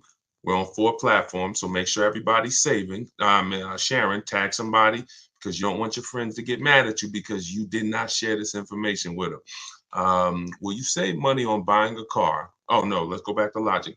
I want a Cadillac IQ electric vehicle priced at $150,000. If I have an 80 payback score and 720 credit score, will I qualify for financing if I put 20% down? I'm not sure. All you could do is actually see. When you're talking about a bit, if you're trying to put the car in your business name only without signing for it as a personal guarantor, I don't teach that. So you should find out if somebody's trying to tell you, because what I've seen, I spent many years in the business with General Motors. They had a big commercial line, lots of pickup trucks, lots of cargo vans, passenger vans. When I got to Mercedes-Benz, they have a big commercial line. I very rarely saw people putting cars in their business name with no personal guarantor. I remember one guy, he had like million, and he had a fleet. And he had to get us a lot of documentation to get it done. But anybody else just coming in, but I'm not saying it can't be done. What I am saying is whoever told you can put a car in your name and your business name without personally signing for it, go learn from them how to do that. But when it comes to putting in your business name, like hundreds of people I've seen regular, what you're doing is you're shopping for your car the way I teach, because nobody overpays for cars like business people. Like these people, these influencers that y'all are seeing buy these cars, the amount of money they're overpaying for these cars is actually scary. And so you need someone who's going to show you how to pay less for the car, because that's your business's money. But then what you put the car in your business name and you're the personal guarantor, because the bank needs somebody who they can go after if the business doesn't pay, especially if it's a new business. And let's add one more thing to this. Keep the questions coming, y'all. I'm gonna try to get through as many as I can in an hour. I want to add something to this. You know how many people have reached out to me saying, Deshone, I want to put a car in my business name. And I say, hey, what's the business? Oh, I work from home. I got a consulting company. So when are you doing business mileage? When are you actually going to be doing? Oh, well, I just, I'm not going to help you get audited. Not going to do it, because any tax benefits you think you're getting, I'm not giving you tax advice. You should have a great accountant if you're planning on doing this. Any tax benefits you're thinking about getting, when they come and audit you and say, okay, we need to see what you did. You wrote off, $7,000 a year in car payments, and then, all right, what are you using that vehicle for? If you don't have proof that you're on the road and that you're going to see clients and that you're actually using that vehicle for business purposes, you're going to be in trouble. It's going to be the new PPP loans. The day of reckoning will come. That's all I'm going to say about that. All right, let's keep the questions coming. This one's TikTok. What about for real estate or hairstylists? Can I get a lease for business? That's very common. Very common. I had tons of realtors, especially with Mercedes, tons of realtors come in. You put the car in your business name. You personally sign for it. Just make sure, please make sure, everybody who plans on putting a car in your business name, here's what I need you to do. Before you even go to buy it, call the finance man. I found this out the hard way. I work from, and this just goes to show, it doesn't matter how good how much you take your business seriously. Some things we don't know. So I had a customer come into Mercedes. He real estate developer out of Brooklyn, heavy guy, young guy. He got an S-Class, puts the car in his business name. He previously had a Range Rover. He's had tons of cars. He puts it in his business name. He's the personal guarantor. That normally makes the car only show up on your business. It doesn't show to your debt, on your personal debt to income. So when you go to apply for credit, if you go to buy a house, if you go to get a car, they won't see that that loan or that lease is coming out of your debt to income. In the case of Mercedes-Benz Financial, they still showed it. They still show, even if you're only the personal guarantor, they still show it. So you want to call the finance manager and you want to ask whatever brand you're thinking about buying, hey, if I put the car in my business name and I'm the PG, personal guarantor, will it show on my personal credit or not? And let them tell you no before you go through it. I learned the hard way. He was not happy. I mean, he understood. I didn't know, but it wasn't a good day. And that's my man. We're still very close. So he didn't blame me. It's just something we never saw coming. So, all right, my balance, this one's YouTube. My balance is $4,000 left. Oh, try to listen, in order to get the question answered, you got to type it all in one shot. You can't do continuations of questions.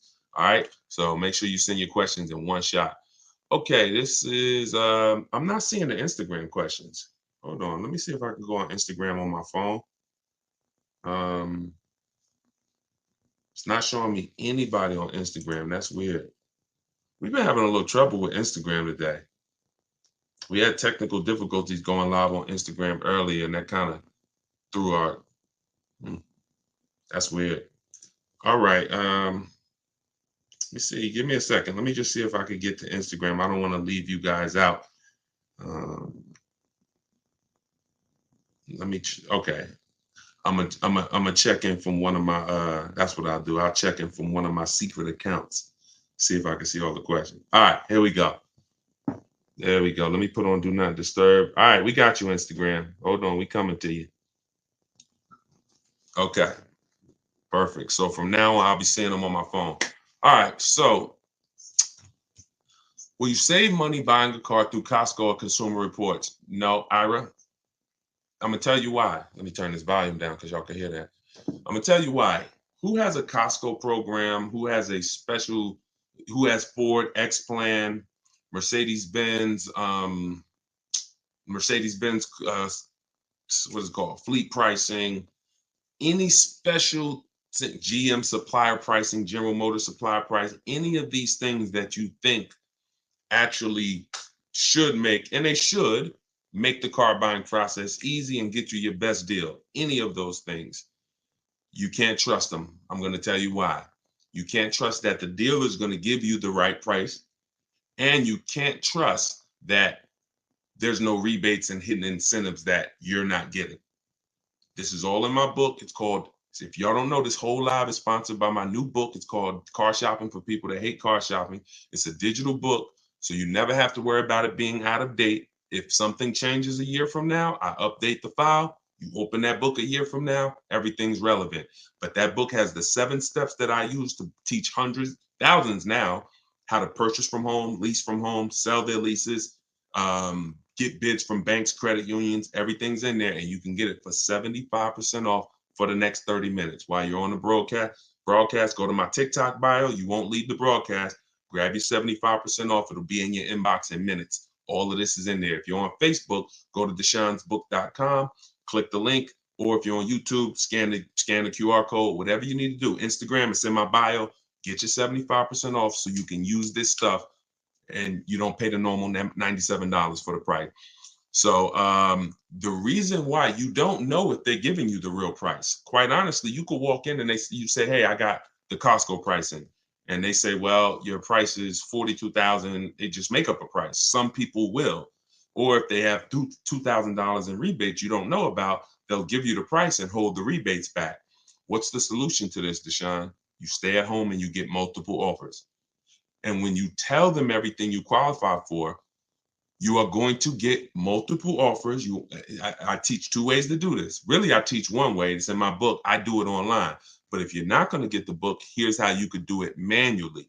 You get 1 price from 1 dealer. You test drive. Once you find a car you love, you get 1 price and you say, okay. And I wouldn't even get that price while I'm there. Y'all know my rule of thumb. How many minutes do we spend in a car dealership? Let's see how many people know. How many minutes do we spend in a car dealership? Maximum, absolute maximum. And this includes our test drive. Let's see. Anybody know? Let me see. We might have all brand new people on here. We might have a bunch of people on here that's on here for the first time with me. So I don't want to make any assumption. Answer is 30 minutes. We are never spent. You got it, Chris. I see you, Chris. Leashes in motion, 10. Listen, we're not to 10 yet. Quite actually, if you're getting your car, if you're buying a new car and the dealer delivers it, you could spend 10, but I don't want you to rush your test drive. So that's the only reason I don't say 10. On new cars, you must test drive the car before you get offers. On used cars, you do it after. But so back to the way you're going to get the best deal.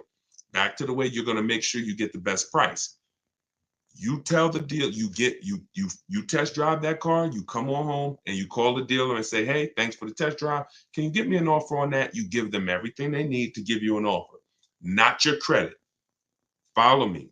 There is no one who needs your credit to give you an offer. If they tell you that, they're lying.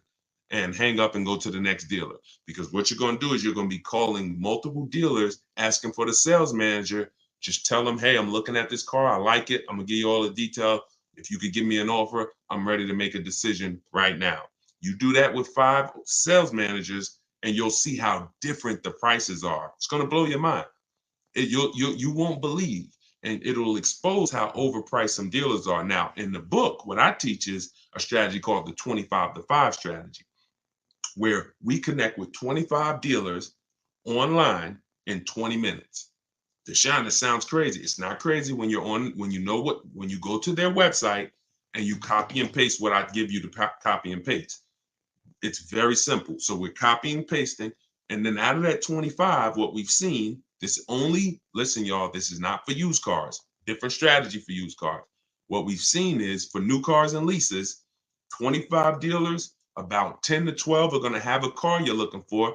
It's good for you because when you're shopping out of that many dealers' inventory, you don't have to worry about, oh, no one has the car. I went to this one dealer, he didn't have what I want. I went to this one, he didn't have. When you're shopping out of 25, oh, probably about 10 are going to have something you want. And your goal is to get 5 offers. So we go 25 connections, 5 offers, and out of those 5, somebody's going to win the bid and blow everybody else away.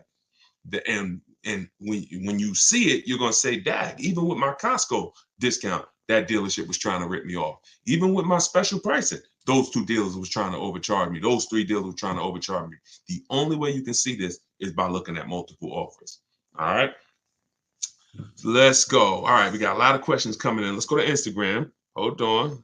I'm thinking about trading in my BMW X2 on a lease for a Tesla Model Y. Would you recommend trading the BMW in on a lease or selling it to another party like CarMax as an example? So you can't trade a lease in. You can only sell it. You can't end the lease early. You signed a contract saying I'm going to pay 36 months of payments, or 39, never 48. That's paying. Why don't we do 48-month leases? We're paying too long on a car we're giving back. It's too many payments for a car you're giving back. You eliminate the goal for a lease is to pay pennies on the dollar for the car you're driving, drive a phenomenal car for a very low monthly payment. Once we give them the 4-year leases, we can't do that anymore. It's too long. So the only way to get out of a lease early is to sell it, which means you're going to do what I call the equity assessment. This is step 2 in our process. It's a 7-step process. Step 7 is delivery. Step 2, equity assessment. I need to find out how much I owe. I call my bank. I get my payoff. And then I go to the online car buying sites, CarMax. This takes 20 minutes. Nothing, just so y'all know, my whole car buying process of getting below market deals, I'm not going to spend more than 60 minutes. Now, I'm a master at this, but even the people I've taught, it's an hour and a half from home. This is quick.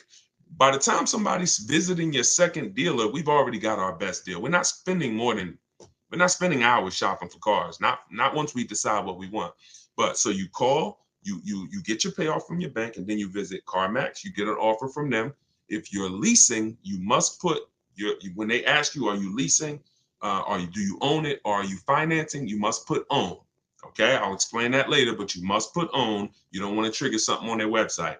You need to find out what these companies will pay you in cash for your vehicle so you can figure out, can you sell it and get out clean, or can you sell it and possibly make a profit? People have made lots of money selling leases, especially over the last 3 years. But even now, people are still making $2,000, $3,000. So what you do is you get those offers: CarMax, Driveway, Carvana, Kelly's Blue Book Instant Cash Offer, AutoNation Sell My Car, and there's one more, Car Guru Sell My Car. And if you see that all those offers are higher than your payoff, you can get out. If those offers are lower, you're going to pay to get out, which means, and most people are going to say, no, I don't want to lose money to get out. So that's what you need to do before you decide to make a move. Where do we get a copy and paste link from? Terry, that's all in my book. All my scripts are in there, all my templates, everything is in my book. You're not talking when you use my stuff. You're either only talking to managers or you're using my copy and paste templates. We're not talking to salespeople ever, because who'll be honest, who's not a good negotiator? Type me if you are not a good negotiator. Be honest, we're not judging anybody on here. We are actually getting to we're going to make sure you win. But all right, so Dominic, not a good negotiator. Look, Bawala, okay. Rachel, not a good negotiator. Look, Danielle, not a good negotiator. Look, seven. I don't want to mess your Instagram. All right, so we got lots of people on here that are not good negotiators. So in order for you to win, here's what you're going to master. You could do it my way, you could do it your way, but here's what you need to do. Instead of going 1-to-1, which is a losing battle, I can negotiate. I would never do 1-to-1 because it eliminates my ability to shop the whole market. Here's how you save thousands of dollars when you're a bad negotiator or a good negotiator. You must master the art of multiple offers. See, when you put multiple people against each other, you're not negotiating with them. They're negotiating really with each other. Who's going to win? And you'll find that you'll save thousands of dollars way quicker than you could ever have going back and forth with one dealer. So you want to make sure that you are using multiple offers in everything that you do. And that's what my system is about. Now you could do it your way or you could do it my way as long as you do it. Just don't do the old way. That one-on-one is a losing battle because you always leave hoping you did okay. You always leave wondering, could I have gotten some more money? With multiple offers, you never. And that's how you buy everything else. If you think about it, that's how you buy TVs. That's how you buy groceries. That's how you buy anything. It's always multiple offers, and then you pick the best one. That's how we don't have any buyer's remorse. All right, this is YouTube. Reem, I have a 2019 1500 for about a year. Chevy 1500 for about a year and some change, 700 a month with alpha warranty. I'm thinking about leasing. I have about 30K left. What should I do? Always equity assessment. Do the equity assessment.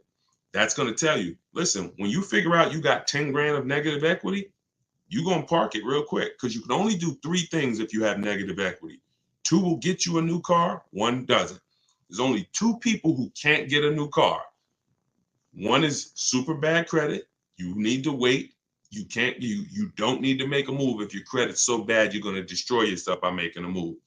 Now, the second person, these are the only 2 times I see people who want cars who don't leave with cars. Second person, you could have an 800 score.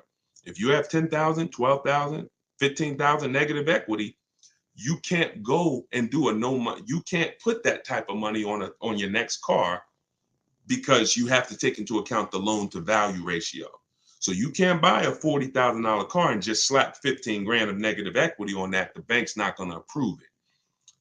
You would have to get a great discount off that car through multiple offers and rebates. There's certain brands out there that have big, huge rebates. If you're looking at one of them, maybe you save 7 grand, 8 grand, 10 grand, and then you can slap that negative equity. But that's why before you ever, if you sitting there and you're like, man, you know what? I think I want to lease or I think I want to switch my car. It's always an equity assessment. I need to know, can I make money selling this car right now? Or am I in a negative position? In which case I gotta chill out. Now, if you got a small amount of negative equity, you might just want to pay the difference. Always sell to the highest bidder.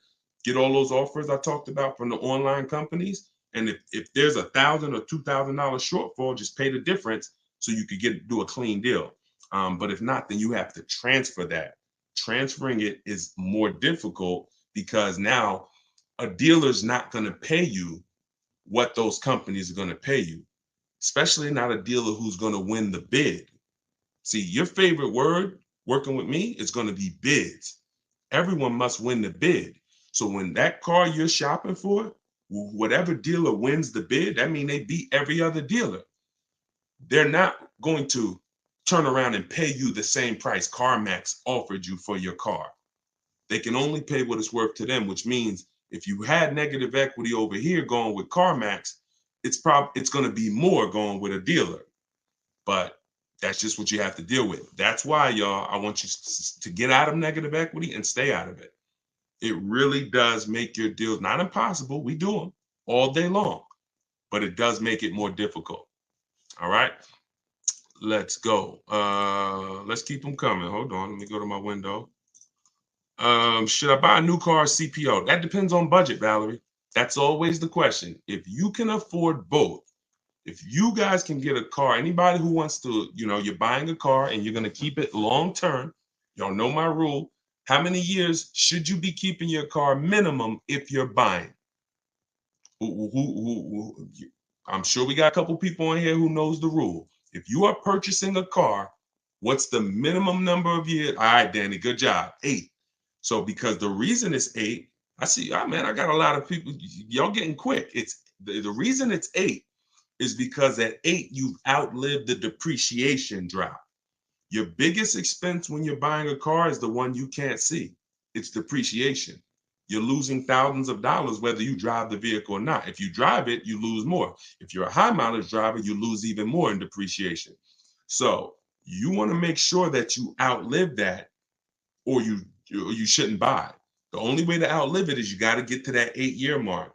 Now, if you're not keeping it, if you're like Deshone, I'm not keeping the car 8 years, then you should be shopping for an aggressive lease offer, a great lease deal, not a regular lease deal, not these deals that say, oh, you need money down. an aggressive lease deal. So once you do that, you'll be able to now hold on. I got so into that I lost the question. Oh yeah. So CPO, Valerie was asking, should I buy a new car CPO? So if you're buying and you're keeping, the only question to ask is, what is my budget? If I could afford it, let's say Deshone, I could afford both. Okay. I have two things in my book to help you make this decision. If you are only buying a new car every 8 to 10 to 12 years, maybe you want a new car. That's fine. You won't lose. Some people say, Deshone, even if I'm buying a new car, even if I only buy a new car every decade, I still want even more value. I'm gonna get a pre-owned one. That's fine too. That's a personal preference. If you could afford both, then it comes down to personal preference. All right. Only other option would be to buy one direct from auction. You can. That's a professional's game.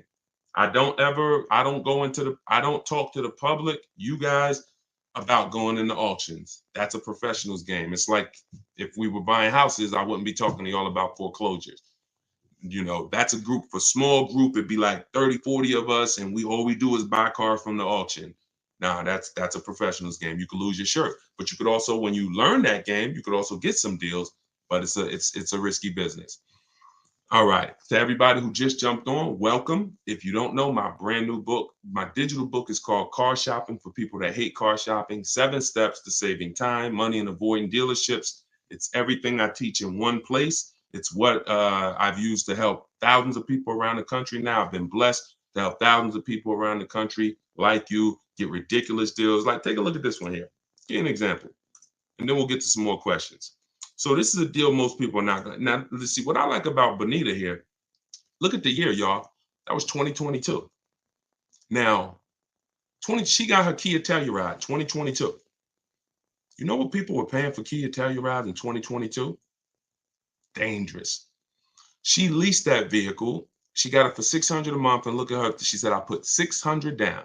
That's it. Gave them $600, drove off. People were leasing that same vehicle for $900 a month. People were paying $1,100 a month to own these vehicles, putting ridiculous money down. She came in, got a dealer, won the bid, drove off in 600. So, and I show you that because while people were out here and there was blood in the streets, some of you may have made some bad deals during the pandemic. We were winning. We've been making deals since 2021. So just know, if we were getting killer deals back then, what do you think we're getting now? Now we got people like Greg. He got $527 a month on a $56,000 Kia EV6 win. Tope got $690 a month on a $54,000 BMW i4 e-drive. So this is what we do, y'all. Like, I am the deal maker, but bigger than me, I love the fact I can teach it. See, y'all know, Deshone, obviously you can make deals, but can the people who learn from you get that's the same. These are the same deals I would be making, because my system is like McDonald's. As long as you don't deviate from it, you just listen to what I'm telling you and move like I'm telling you, it's guaranteed. It's guaranteed. All right. And I've been able to work with enough people around the country to know that. All right, let's keep it going. Let's get back to the question. Of course, we teach about negative equity, Dominic. That's a big part of a lot of people who are coming to me and saying, yo, Deshone, I've been buying for years. I got told I should never lease. Always got negative equity. I see what the problem is, man. I believe some bad information. Now I want to get into leasing. So some people are going to have negative equity and they're going to need to switch that over to a lease. Absolutely. All the time. No, the book is for everything, Hockey. That it's leasing, it's everything. See, it's high mileage drivers. How many high mileage drivers we got on here? Let's say you drive over 20,000 miles a year. Just type HM. I always tell high mileage drivers, type HM. It's for you too. I got 3 strategies in there for high mileage drivers. One's a long-term strategy. That means you're going to buy a car, keep it 8+ years, and then 2 are for short term. If you're not keeping your cars 8+ years, you need to have leasing as part of your strategy, either a high mileage lease or something I call 2 cars, 1 car payment, where you can measure it, where you can balance it out. So in order for me to help the public, in order for me to help you, I got to have something in that book, no matter what your situation is. And that's why it's a digital book, because it links you. Y'all remember Mario Brothers? Remember the warp zones? The book is like warp zone. So you'll get to a point when I ask you, if you're buying and you're keeping your next car 8 years, click this, and then it'll warp you to a section of the book that keep you on that path. If you're buying and you're keeping less than 8 years, click here and it'll warp you to that. And that's all throughout the book. That way you're never reading something that's not applicable to you. You're not sitting there reading like, oh, this section isn't for me. It's a path for you. All right. So you can get it for 75% off. Normal price is $97. It's worth thousands. And my goal is for it to be the most valuable book you ever bought, or at least one of them. But if you can get it before the timer runs out, you can get it for 75% off. So just click my TikTok bio, click the picture, go to my Instagram bio, click that link, and grab your 75% off. If you're on Facebook, just click the link that says deshonsbook.com and grab your 75% off. All right, let's go. Oh, thanks, Valerie. Enjoy it. Make sure you send me your success story too. Yes, I'm in New Jersey. Yep, absolutely. I want a lease this time, short term. Good. That's what we want. That's what we want. Just know who you are and put your deal on the right foundation. All right, let's go to Instagram. Let's see. All right. Deshone, I got a 24 Explorer online price. Oh no, looking at a 24 Explorer online price is 38 grand, but 23 is 37 grand. How much lower can I go on the 23s? They're trying to get rid of. Thanks in advance. So if the car is the same and you are buying it, I get multiple bids and I just go to 25. I get 5 offers, because that dealer that's holding on to the 23 that you see, when you connect with 25 dealers, you're going to see that maybe out of that 25, maybe 7 of them have a 23 they want to move. And one of them is willing to blow it out like crazy. That's how Kimberly, some of you saw Kimberly's post. She saved 20 grand on her Maserati. She just got this. Look at the date. This was February 21st of 2024. She saved 20 grand. Why? Because she reached out to 25 dealers. One of them had a Maserati that she wanted. It was a 23, and they took off 20 grand for it because they wanted to move the car. She ended up getting it right here. This is it. And that, in fact, she got a different one, because that dealer that wanted to take off 20 grand, a dealer closer said, all right, I'll beat that offer. And she ended up getting this one. But if you connect with enough dealers, then you'll find that dealer who's like, listen, I really got to move that 23. You might be talking to a dealer right now that has that 23, but they're not desperate enough yet. They're not hurting enough yet. You want a dealer that you can connect with and they look and say, man, we need to move this 23 because we don't want to be stuck with it. So that's why it's always about multiple offers. I don't ever want, listen, don't ever ask me about one car.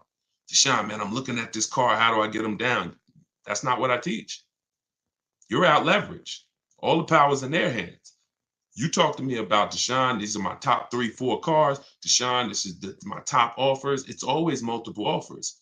And that's the only way I could talk to you. I can't mix my system, which is water, clean, smooth, crystal, refreshing, beautiful, uplifting. Like, that's my system.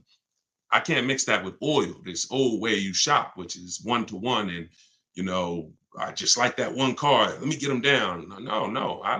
That car, there's plenty duplicates of that car. And what you need to do is you need to be in a position where you can see those duplicates and you can see who's going to sell it for the most. That makes sense? If that makes sense, everybody type a 1. If you're clear on that, that's the difference between negotiating 1-to-1 and negotiating 1-to-many. 1-to-many is getting bids. 1-to-1 is old, traditional, out leverage, buyer's remorse. Always wonder if I could have paid more. Could have paid less. We don't do that. My pleasure, Reem. I see you. All right, let's go. Let's keep the questions coming. How do you get multiple bids? I said that earlier, Anna. You could do it my way, which is in my book. I connect with 25 dealers online. We let them know what we want, and then you use all my scripts to keep the emails moving and keep it on your agenda. If you're not going to use my book, which is in my TikTok bio, 75% off, you could download it. It'll be in your inbox in 3 minutes. Then what you need to do is find the car you want, come home, call at least 5 local dealers, ask for the sales manager, and you need to get offers from the sales manager. I would only speak to the sales manager. And this will only work until a lot of people start doing it, because after a while, people are going to be, why is all of a sudden all these people calling asking for the sales manager? So, what I teach is unlimited. 8,000 people can do it, and we're never gonna, it's not gonna mean anything. This whole calling the sales manager thing, that's going to get eventually, if hundreds and hundreds of people are doing it, they're going to eventually start screening the calls and saying, all right, what's it in reference to? And so you could use it now. That's what I call the manual way.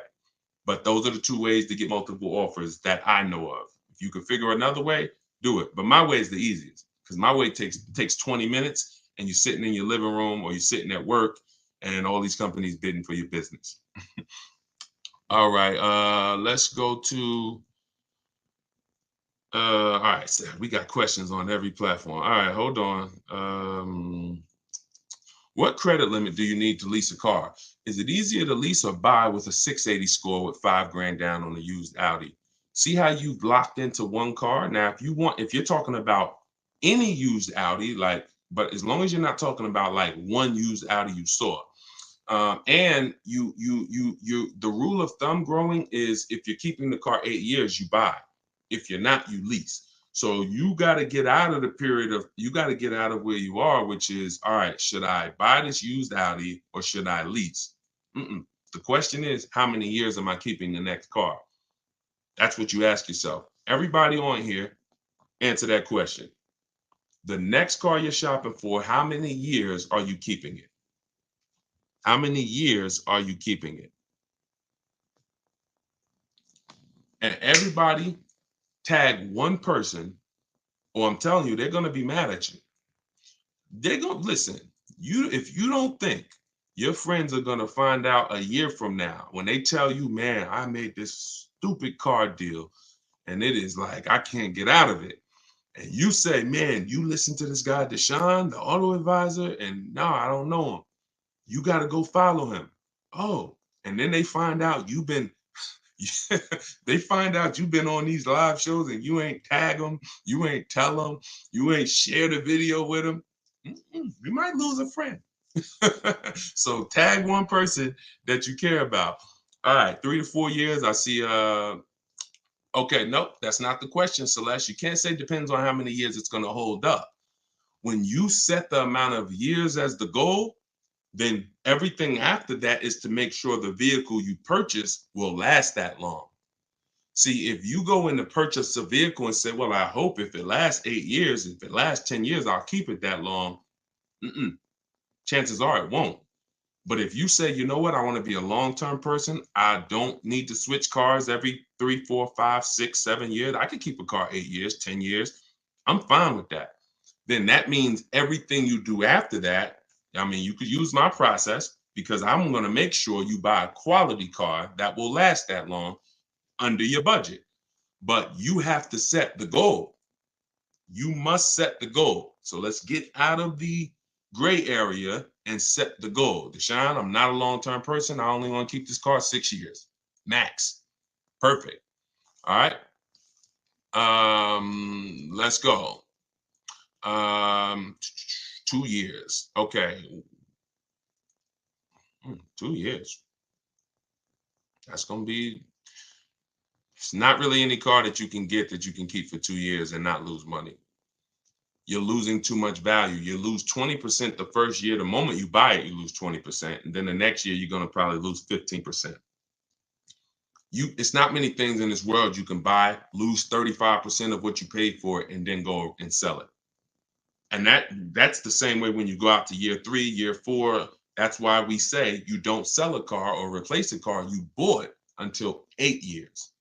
Because anywhere before that, you're losing too much value compared to someone who's leasing. But 2 years, you got to find something that you can keep for at least 3, and then you lease. And here's what I'm going to tell you. When you shop, see, when y'all learn to shop without, you use what I'm telling you, you should be test driving new cars and leases, and no one's rushing you. You're in here, and look, we need to bring the people who are listening to me, you're going to have fun shopping for your new cars and your leases. You're going to have fun going in the dealerships, test driving, knowing you're not buying in the dealership. So I'm here to test drive. and you can enjoy a weekend of test driving to decide what you want. It's a real fun experience when you go to one dealer Saturday morning and you test drive and you're like, okay, now let's go see that competitor car because we're trying to narrow it down to our top choices. And you're test driving and, hey, can we talk to you? Can we just show you the deals? No, thank you. Let me get your car. We got some other cars to drive. That's power. That's fun. That's like the kids. If the kids are with you, they'll enjoy that. You know what the kids don't enjoy? Daddy, you told us we were going to drive 3 cars today. Why are you spending all this time? You're sitting at the desk with the salesman. You don't know. My son, they're all making a deal. Daddy's trying to make a good deal. You ruined it. Even your kids could tell you that was wrong. This is wrong. Dad, we're supposed to be seeing what the family wants. That's shopping. So I want y'all to get in. When you get into that, you'll find something. All these cars out here, there's 40 some odd companies making cars. There's probably 500, 600 different choices. Every category, you got probably 10, 15 cars that would suit your needs. You get out and you drive some of them.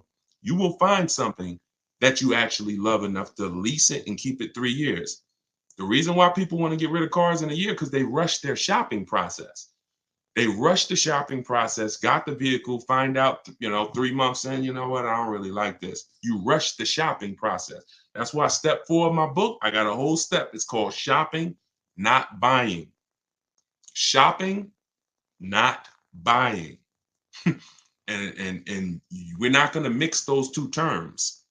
Shopping is deciding what we want. Once we decide what we want, we come home and we buy it. Papa Bear, you with me? Okay. All right. Yeah, let's go. All right, let's keep the questions coming on YouTube and Facebook. All right, we're going through, we're bringing questions from every platform. So being pre-approved makes it easier for them to let you test drive. Look at that. That's a shame. Let you test drive? You kidding me? I'm here. In my book, I teach you how to call the dealership. Hey, my name is such and such. I teach you how to I like to ask for the best salesman there because that's the only time you're going to work with a salesman is on a test drive. Hey, do you have a such and such that I can come in and drive? Okay, perfect. When can I come in? Oh, okay. I'll see you then.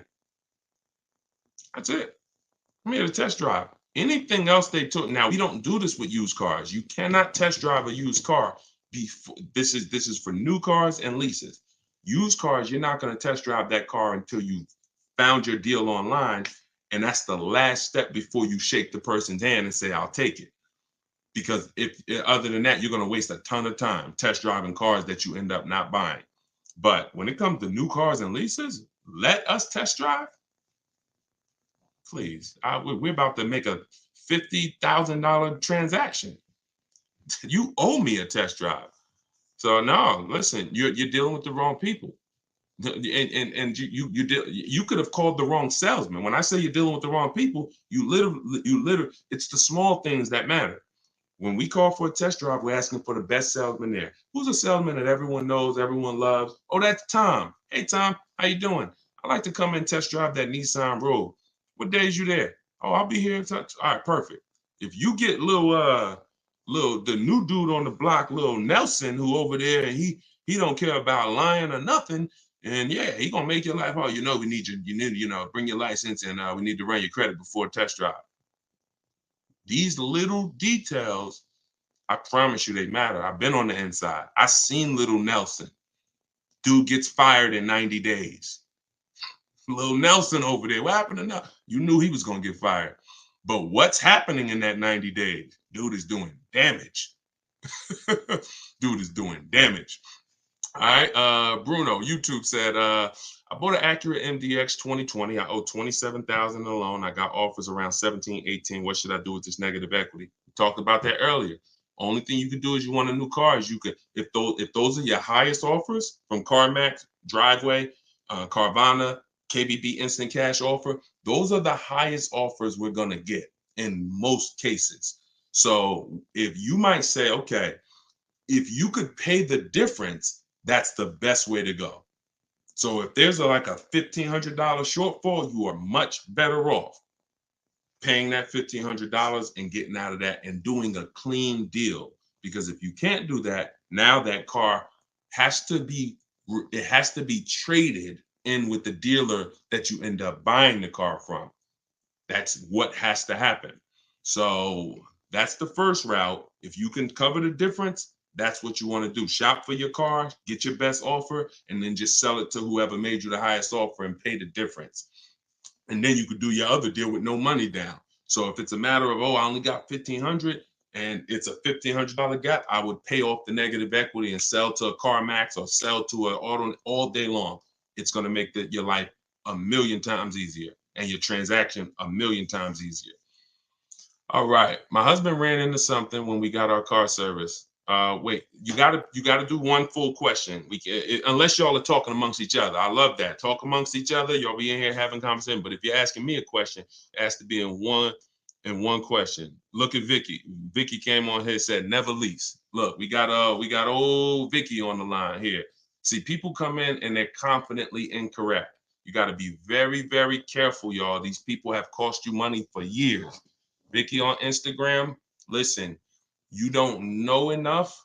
You don't realize how much you've cost your friend. Now, you might say, Deshone, Vicky might be saying, Deshone, I hear what you're saying about buying cars and keeping them 8 years. I'm not going to lease. I buy my cars and I drive them till the wheels fall off. And so, I'm never going to lease. Yep, you're good, Vicky. But what about your family? Yeah, what about your daughters? What about your sons? What about your husband? What about all these people who you're talking to and you just brought, oh, never lease. And they tell you, but Ma, I only want to keep my car like 3 years anyway. Don't lease it. You have no idea how many thousands you are costing them. And the sad part is you're not willing to learn. you learn from people who teach you to talk big, but you are what I call confidently incorrect. And that's a dangerous combination. All right, Corey, I want to lease a car. What are the most important things to consider? Multiple offers. Listen, multiple offers are going to shock y'all. When y'all see how different these offers are. See, we don't have relationships. There's no relationships in what we do. I know if you used to go to the barbecue with your car salesman and he sold you 5 cars and he's been selling your family car for 30 years, he sold your father cars and your grandfather cars, and you just but that's going to change when you start making him bid for your business. I don't have a problem giving you the business, Charlie, but you need to bid. And if you win the bid, great. You need to earn the business. I'm not just giving you the business where you could just charge me whatever you think is fair. I'm going to shop the open market. And if you win, Charlie, you got our business. In fact, if your dealership really likes us, they can beat pretty much any offer if they want to. But what you're going to see sometimes is Charlie ain't going to beat the bid. Charlie might not even want to play your game. And you know what? If that's the way you want to be, then, our relationship is over. Well, Charlie, sorry to hear that. But I got to do what's best for my bank account. All right. Let's see. Confidently wrong. That's right. I'm from Harlem, right across the bridge. Do you have one-on-one consultation? I don't. No. I have a book. Anybody who wants the book, it's 75% off. It's a digital book, so it'll be in your inbox. You could use everything I teach, from leasing, buying. Every strategy is in there. High mileage drivers, selling leases, the getting banks to bid for your business and credit unions. Everything's in there. Buying from home, my scripts, my template. I even link you to some of the videos in what I call the Cars from Home library, because I have a video version of my book. It's called the Cars from Home University Library. I link you to some of those videos for some subjects that might be a little more complex. I just say, hey, if you prefer to watch this 7-minute video, click here. So you'll be able to see that. And then I have, and I have some people that I coach, but I don't do one-on-ones because we can get results for groups. I don't have to do one-on-ones. Like, I help hundreds and hundreds of people buy cars at the same time. If I couldn't do that, then I wouldn't be doing it. Okay. Any suggestions on buying if paying cash? I just got the book. I was thinking I need to take a man to look at. Okay, no, you don't need to take a man. You will never need to take. Oh, listen, shout out to her for being honest. She was like, I was thinking I need to take a man to help me. Listen, when you use what's in that book, men will be calling you to do it for them. All right. Hold on. Coach Mikey, the name of the book is Car Shopping for People That Hate Car Shopping. 7 Steps to Saving Time, money and avoiding dealerships. Any suggestions if buying a new car for cash? Just get multiple offers. If you're buying a new car for cash, just get multiple offers. And also, don't think, here's what I want you to understand. So if you were taught always pay cash for cars, just type $signs. If some of you may have heard this, some of you may have not, but if you have heard you should always pay cash for cars, just type $signs into the comments. Okay? And I'm not telling you paying cash for cars is wrong. Paying cash for cars is right for some people. Okay, let me tell you who paying cash is right for based on who I've encountered. Very wealthy people, very well-off-to-do people. I've talked to several people when I work for General Motors and I work for Mercedes. Y'all know, I say it in all my videos, 5 years General Motors, 5 years Mercedes-Benz. And I would get these very wealthy people or very financially, they didn't even have to be wealthy. Some of them weren't wealthy, but they had paid off houses. And maybe they were, maybe they were in their 50s, paid off house, blue collar, but you could just tell that they were smart, they were investing, and they could pay cash for the car. They'd be looking at like a Denali, $50,000 back then. Now they're 80. And they're like, listen, I'm like, so how are you going to pay for the car? Once we agreed on the price, smart, always agree on the price first. And I say, how you going to pay for the car? They're like, what are the rates? Now, if we had a special rate that month, 0%, 0.99%, 1.99, they'd keep their money invested because that money was making money for them. And then they just use the bank's money at a very low interest. So if you're in that position, if that sounds like, oh, Deshone, that sounds like what I do, then that's what you want to do. Now, if your money's not invested and you're not making it, then you just want to keep things low, keep debt out of the way. I like to keep then pay cash. Another thing people do is but that's for short-term buyers. So I'm assuming if you're purchasing a car, y'all already know you're a long-term person, 8+ years. But you shouldn't be buying a car paying cash and you're only keeping it 3 to 5 years. Because there was another group of people who would always get very aggressive leases, drive these cars for pennies compared to other people, and then they would just keep investing the difference. So while other people were putting thousands of dollars in cars, their lease payments were so low, they would just be investing their surplus money. So it's about knowing this. All right, Deshone, you just laid out 3 different types of people for me. Which one sounds like me? But when you hear people that say, always do this, red flag. And it's just they don't know enough. They're only operating from what they know, and what they know is not enough. And they want to project that onto you and hope. Think like I think. All right, let's go. Do I lease? It depends on if I'm going to keep my next car 8 years or not. I've leased probably 7 cars. Yeah, 6. And we just had an Infinity truck that we bought a year ago because we're going to keep it.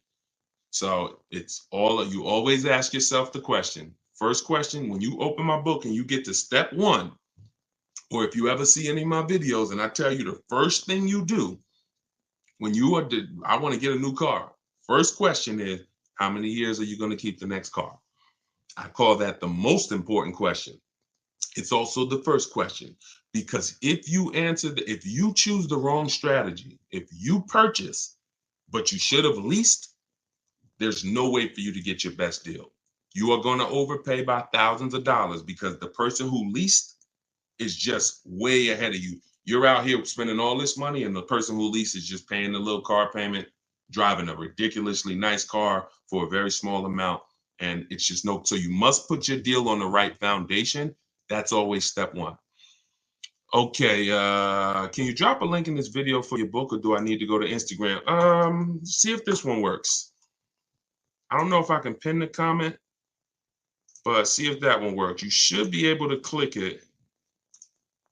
See if you can click on where it says deshonsbook.com. All right. Thanks, Growing. Enjoy it. Should I lease? And look, everybody who just jumped on, my new book is called Car Shopping for People That Hate Car Shopping. While we're on this broadcast for 30 minutes, it's 75% off. It's normally $97. It's a digital book. It'll be in your inbox in 2-3 minutes. You could use everything I teach on literally mastering the science of purchasing. Of purchasing or leasing from home. And it's 75% off. You can get one in my TikTok bio, in my Instagram bio, or you can go to deshonesbook.com. All right. When you lease, how many years and by miles is that good? Okay. I think you're asking how many miles is it good to do. It's good. Oh, look, y'all, we can never assume anything. She's asking how many miles is it good to do? The miles you need. In the book, I teach you, and look, you'll notice I'll tell you in the book is this, and then I'll tell you. So it's not like, oh, get the book and you'll find out. I'm about to tell you. So what you do is you need to, I call it choosing your mileage wisely.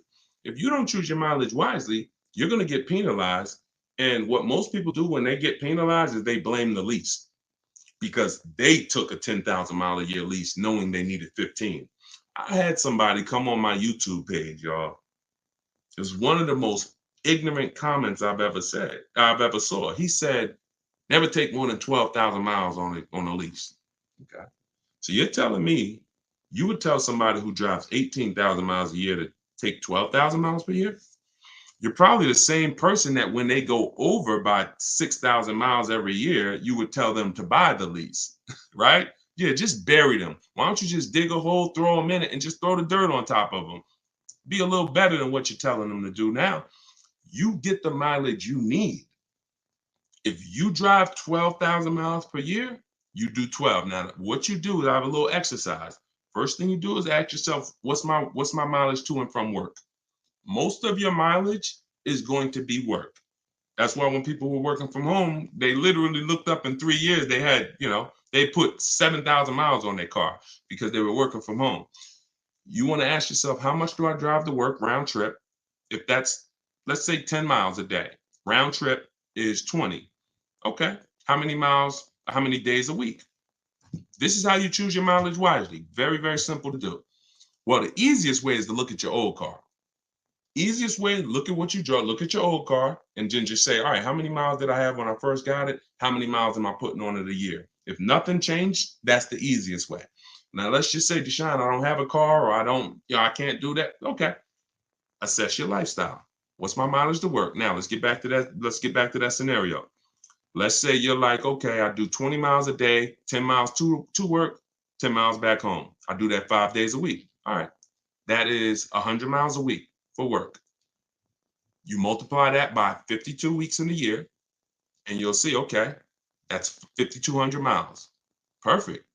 I'm way under 10. The first threshold for most leases is usually 10,000 miles per year.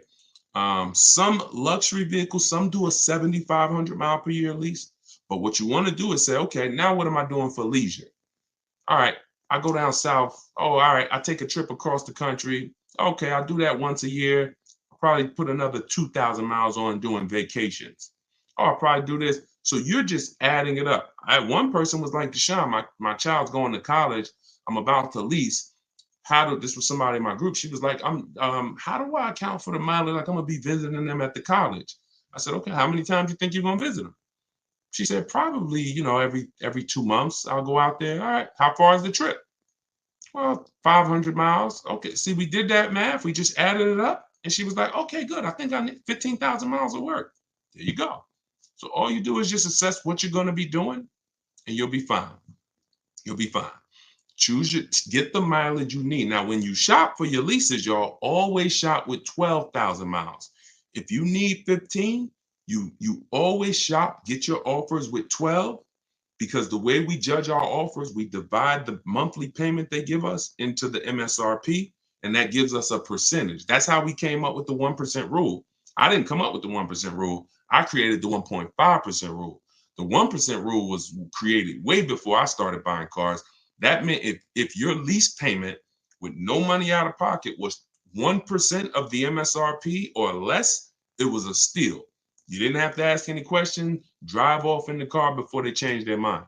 Now, if you didn't, now what I saw is people knew about a steal, but they didn't know when it was the other extreme, overpaying.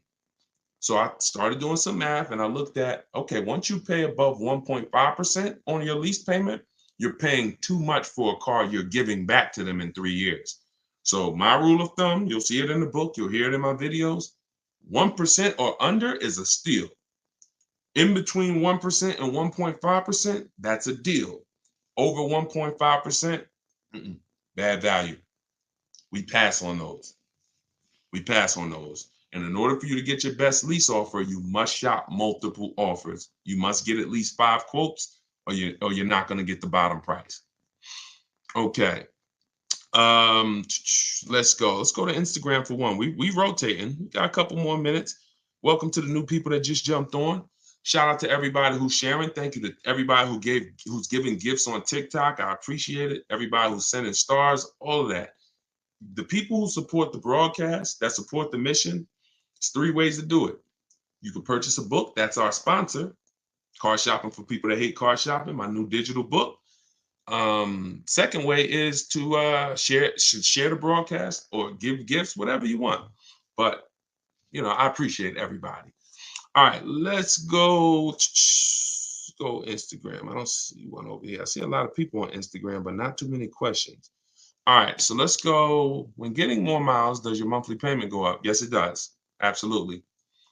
Yes, absolutely. So you're going to get your offers with 12,000 miles. And once you identify the best offer, you write that dealer. Now, if you're using my way, you're writing them because you're doing by email. If you're using your way, sales manager, you say, okay, can you please adjust the quote for me to 15,000 miles per year? And then you have them adjusted, because at that point, you've sorted through all the garbage dealers, the 80% of dealers that's going to overcharge you, and you found the 20% that are the people we want to do business with. These are awesome people. These are people that hate the 80% as much as we don't like them. Yeah, they wish they weren't in business. These are the people who will literally make buying from home easy. They'll try to beat their competition. They'll give you great price. They're honest. These are the people we are trying to find, but they're sprinkled in the 100,000 used car dealers, and they're sprinkled in the 17,000 new car dealers. So we're not going to find them just walking in the door and hoping, I hope this is a 20% dealer. No. All right, Sen, enjoy it. All right. Is gap insurance a necessity? All right, good question. So gap insurance, if you do no money down deals when you purchase cars, no money down, gap insurance is absolutely necessary. But you should be calling, you should be getting a quote. See if your insurance company can give you a quote. A lot of people didn't know that. You didn't know your insurance company may sell gap insurance. And if your insurance company doesn't sell it, there are companies that sell it, insurance companies. You don't have to get it from the dealer. So so here's what you want. If your car is worth, this is what I call insult to injury, because some people will tell you, oh, when you go into that office, the finance manager just don't buy anything. Now that finance manager looks at you and says, listen, you need gap insurance. If you were taught, don't buy nothing, you're in trouble, because this is what ends up happening when you need a gap and you didn't have it. You leave out of there and your vehicle value is only 25,000. This is an example, but your loan is 30,000. Now you go out there and a week after that, somebody hits you, God forbid, car gets totaled. Your insurance is going to pay off 25, because that's called the actual cash value, or ACV. But that $5,000, the bill's coming to you. I call it insult to injury because you just lost your car. Now you got a bill. Gap insurance. Now, if you are purchasing your car and you are going to be keeping it long term, and you decide, I want to put money down, I want to put 5 grand, 10 grand, 20 grand down, that's fine. You don't need gap insurance. You only need gap insurance when the value of your car is worth less than your loan, because that you're exposed. If God forbid the vehicle gets totaled, or if the vehicle gets stolen and they don't find it, that bill's coming to you for the gap. All right. And Nav said you need gap insurance for at least 2. Yes. So most leases include gap insurance. One of the things when you use my script in my book, some of y'all are gonna see it. We automatically, when we send them our request for a quote, it automatically says, please include gap insurance. Now, most times the person working the lease is gonna say, well, gap insurance is included in every lease. But the reason why you must specify is because it's not included in every lease. And some companies will not tell you until the end. You don't want that. Mazda, every Mazda lease used to include gap insurance. 2021, I think, 2020, they just changed. They took out gap insurance. I think they changed leasing companies. So you need to make sure when you're getting your offers, we are always telling them include gap. Now, if you don't want to remember any of this, you can get the book and it'll be right there for you. But yes, remember that. All right. Or they're going to try to sell it to you later. And you don't want any surprises. Yo, I thought I was paying 400. Yeah, but do you want gap? Your payment's going to go up to 419. You need it. So, you know. All right. Let's see. I'm looking to lease a vehicle for my business. Okay, simple. Just follow the same process, get your best offer, and then when they ask you, all right, whose name is the vehicle going in? I'm going to put in my business name, and then I'm going to sign for as the personal guarantor. The shopping process is exactly the same. And in fact, if you don't have a shopping process, you will put an overpriced vehicle or a vehicle you overpaid for in your business name. That's not a good thing for the business. How do I talk down out the door price? Multiple offers. You missed what we were talking about. We've been talking about multiple offers, multiple offers, multiple offers. When you get multiple offers, you're going to see you save thousands of dollars without even trying. When you get one offer or when you look at one car that you like and try to talk them down, not realizing this same car I'm looking at, there's 50 of them within a 200 miles of me. See, you got to think like that. And I think a lot of you are. You've been seeing the broadcast. You've seen a lot of you now are really seeing there's 65 million cars a year. So there's millions of cars around. Every car you see that blue Honda. Oh, I like that. There's 100 of them in the state. So when you look at it like that, you're less emotionally involved in one vehicle. When you get emotionally involved in one vehicle, just picture like money just leaving your household. Just picture like just somebody coming into your bank account and just snatching money. You're emotionally involved in one vehicle. When you step back, you're keeping all the money in your household, and you're going to have all of these people who have a car you like. Well, I'm going to look at all the options and I'm going to see which one saves me the most money. It's very empowering. Very empowering. A lot of you gonna realize this is gonna be your most empowered car deal. You've hated it. You're like, man, that's why the name of the book, my digital book, is Car Shopping for People That Hate Car Shopping. When you use these strategies, everything we're talking about, you are going to see this is empowered car buying. Like I never thought I'd enjoy car shopping. I never thought I'd be like empowered, but you're learning from somebody who was on the inside. So I know all the tricks. These dudes look at me and say, man, you couldn't make it in the car business, huh? You really think the car business is hard to make it in? Come on, Mike, stop it. Johnny, he was 18 years old. He just walked in off the street with a nice smile. He's sitting next to you at the desk. Come on, it's not hard to get into this business. So, but I got tired of seeing people like you get overcharged. And I said, okay, we got to do something about this. Like somebody has to teach, and you can't teach being a car salesman. No car salesman who works for a car company can teach you how to do this. Why? Because you can't, if they're teaching you how to get your best offer, they're always going to tell you shop multiple dealers. So it's counterintuitive to them. I'm not going to tell you shop multiple dealers if I'm trying to sell you something. But what's weird is I used to do that. People will tell you, my friends who know me, they call me D. Yo, you looking for, I see you got this used Mercedes, man. I mean, no, matter of fact, I'll give you a good example. My man called me, he was like, D, man, and this dude's a firefighter, got tons of money. He was like, man, I want to buy a GL. And you know, man, I'm only gonna buy it from you. But I don't want to get a new one because I'm gonna keep it and I want to get it. I said, all right, listen, I'm gonna tell you something. I'm gonna be honest with you. It's gonna sound crazy. If I don't have the best price used car, I'm gonna tell you to go buy it from somebody else who does, because I'm not gonna put you in a used GL and I know it's a GL out there that is 4,000, 5,000 less than mine. So at the time I didn't have one. He called me. He called me like a couple weeks later. He said, Deshone, he said, D, I'm looking at this GL in Pennsylvania, man. It's the last one they got. It's a leftover. They take it. He told me the price. They were taking off like 14,000 for him off a brand new one. So because he ended up saying I wanted to get a new one. I told him, I said, I got a new one, but that's a better deal, bro. Take that deal. See, that's why my managers had a problem with me sometimes, because I'm telling people Come back and see me in 3 months. You're not ready like that. Like, no car salesman, unless they're willing to like just not care about selling a car today, they're not going to tell you to get multiple offers. But when you get multiple offers, that's how you save all the money. All the money. So you must get it. And when you do it, you'll never go back to the old way again. You can see it's too much money. You're going to see how much money I've been missing all these years. All right, y'all. We're going to jump off. This was good. You know, it's tons of questions. We could do this for hours and hours, but we've been on for an hour and 10 minutes. I appreciate y'all. I appreciate everybody who tuned in. I appreciate everybody who shared. Use this information. Don't go back to the old way of car buying, car shopping.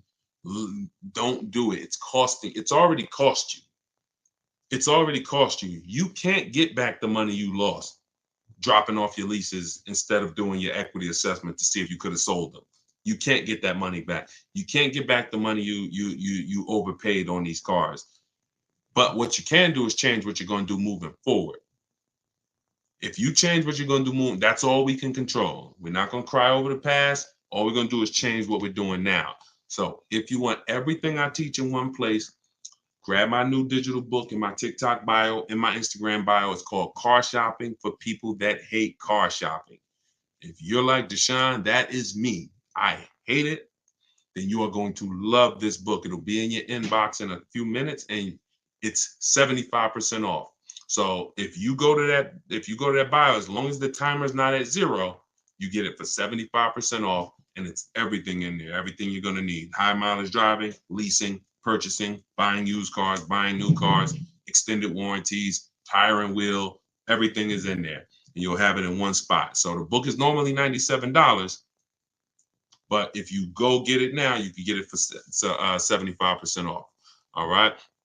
I don't see the book on YouTube. Here you go, Reem. Let me know if you see this.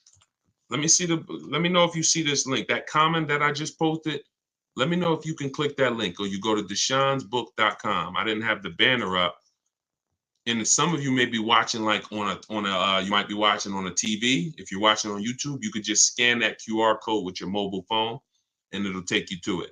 All right, so get your 75% off, and I will see y'all on the next live.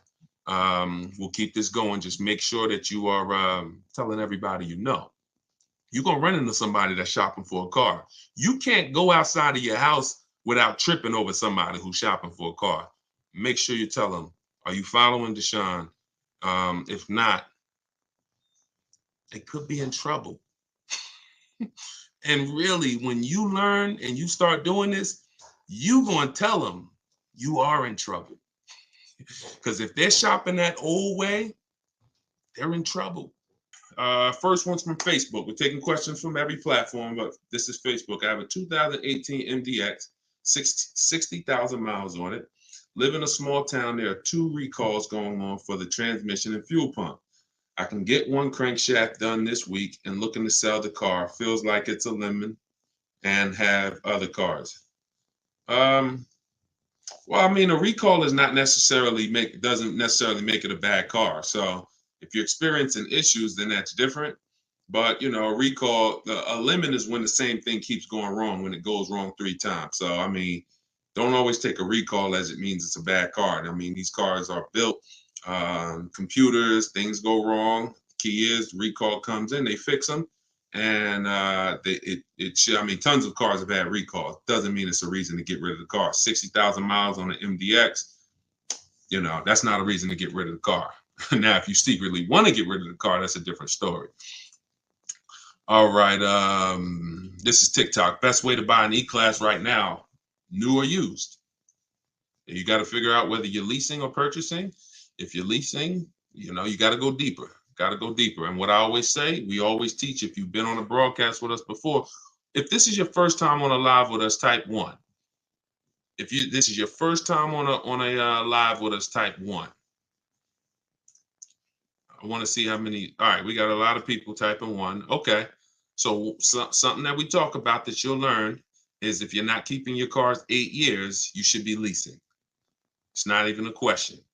you know, and I'll prove that to you over the show. Some people who've been on here, who've been learning from me and learning about the math, have known that. But and I don't care what you were taught. You know, if you stay around long enough, you'll find out that what you were taught has cost you a lot of money. And so that's the first question: is if you, when you say best way to buy an E-Class, you need to determine how long you're keeping it, because you need to see if you're going to outlive the depreciation. And that's for long-term people, 8, 10, 12 years. So if you're keeping it 8+ years, then you should be buying. If you're not keeping it 8 years, then you should be shopping for a great aggressive lease on an E-Class, getting multiple offers. We get at least 5. We will never buy a car. If someone learns from me and you use my stuff, we will never buy a car without getting 5 offers, because they're going to be $3,000 to $5,000 different between the offers minimum. This one's Instagram. I was told put a $500 deposit for a BMW I built. Do you agree? Well, there's 2 things there. And I always say, y'all, as y'all tap in, someone's going to ask the same question you have. No matter what you think your situation is, there are lots of other people in the exact same situation. So you're going to most likely hear someone ask the same exact question that you wanted to ask. So $500, a deposit on a vehicle is very normal. Could y'all keep tapping the screen on TikTok, keep running the likes up? I appreciate y'all. But what you need to know when you're ordering a car is you need to make sure that you have negotiated your price up front. You need to make sure that you've gotten the best offer up front. And we always add to every order that any rebates that may apply when the vehicle comes in come to us as the customer. You cannot negotiate once the vehicle comes in. You've lost all your leverage. The time to negotiate with an order is before you sign an order. And again, we always get 5 offers because you just don't know who you're dealing with. And one dealer is always going to beat their competition when you start getting multiple offers. Okay, can you trade into a lease? Great question. Yes, many of you will find out. This one's from YouTube. So just keep typing your questions, y'all, and we'll get to as many as we can in the hour. Can you trade into a lease? So yes, many of you who found out, Deshone, I should have been leasing a long time ago. I'm not keeping my cars 8 years. And I'm in a finance now, or I have a car that I own. Many of you, your strategy is going to be to trade into a lease. For sure. You're going to sell. And listen, I want you to eliminate that word. We don't use the word trade. Now, if you have negative equity, in the last broadcast, one of the things I talk about is negative equity. If you can't pay the difference and sell to the highest bidder, you now have to do that deal with the dealer that you are going to buy your car from, who wins the bid. But everything we teach is a bid. So that's the only situation really where we are giving our old car and bringing it into the new transaction. That's why negative equity limits you. So if you have negative equity, I call it the devil to your car deals. You need to know the cause, which is usually you don't understand leasing and you buy your cars and trade them in. And then you need to, you need to, like I said, there's 2 ways to get out of it. There's 2 ways. You could either get the offers we teach in our equity assessment process. We get offers from CarMax, Driveway, Carvana, Kelly's Blue Book Instant Cash Offer. These replays do go up on YouTube and Facebook as well. So anything that you missed, hop onto the replay, watch it, and go to that section. Subscribe to the YouTube channel, because what we're going to do in the next coming weeks is we're going to start time-stamping the questions. So as we build it out, although you'll be able to tap in from every platform, if you want to watch a replay and say, okay, I want the answer to that question, you can only do that on YouTube. So we'll have that coming in the next couple of weeks. But yeah, so that's what you're going to do. That's the only time we trade, is when there's a negative equity. Any other time, we're getting offers from the highest bidders online. And then whoever wins that bid gets our car. And then we're getting offers from the dealership for the car we want, multiple dealerships. And whoever wins that bid is who we buy our car from. That is how we maximize the money we save when we're buying. And that's how we make sure when we're selling our car, our lease. Who didn't know you could sell a lease? If you did not know you could sell a lease, type 1 in the comments. Well, we can't just keep typing ones. We got to come up with some different stuff. Type a question mark. You didn't know that you could sell a lease. Or you didn't know, here's another one. You didn't know you could sell a car while you still have a loan on it. Some people were taught, you might have been taught, oh, I thought I had to wait for the title. I didn't know I could sell a car because I would have people walk into the dealership and say, Deshone, that's the new one right there.